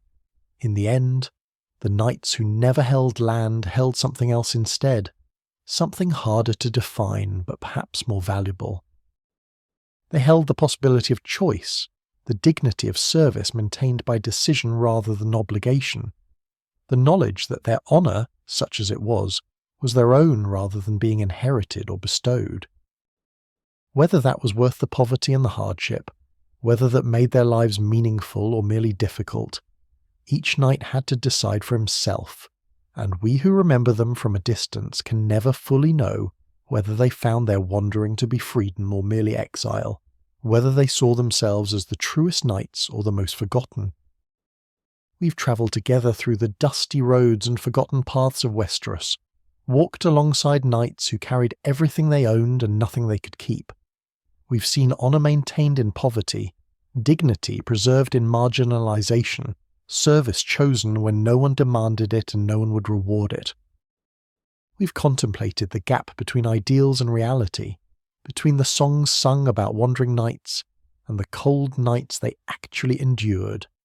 If you've enjoyed this quiet exploration of those who existed at the edges, a like and subscribe would mean a great deal.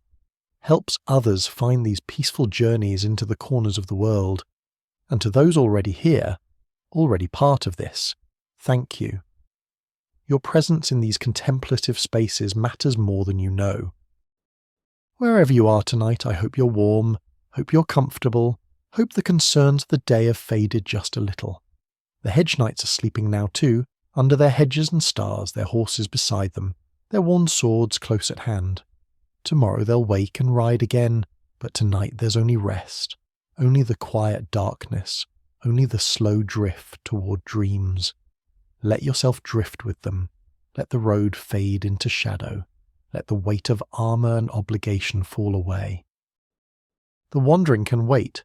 For now there's only peace, only stillness, only the gentle dark. And now your watch is ended. Sleep well, friend. Sleep well.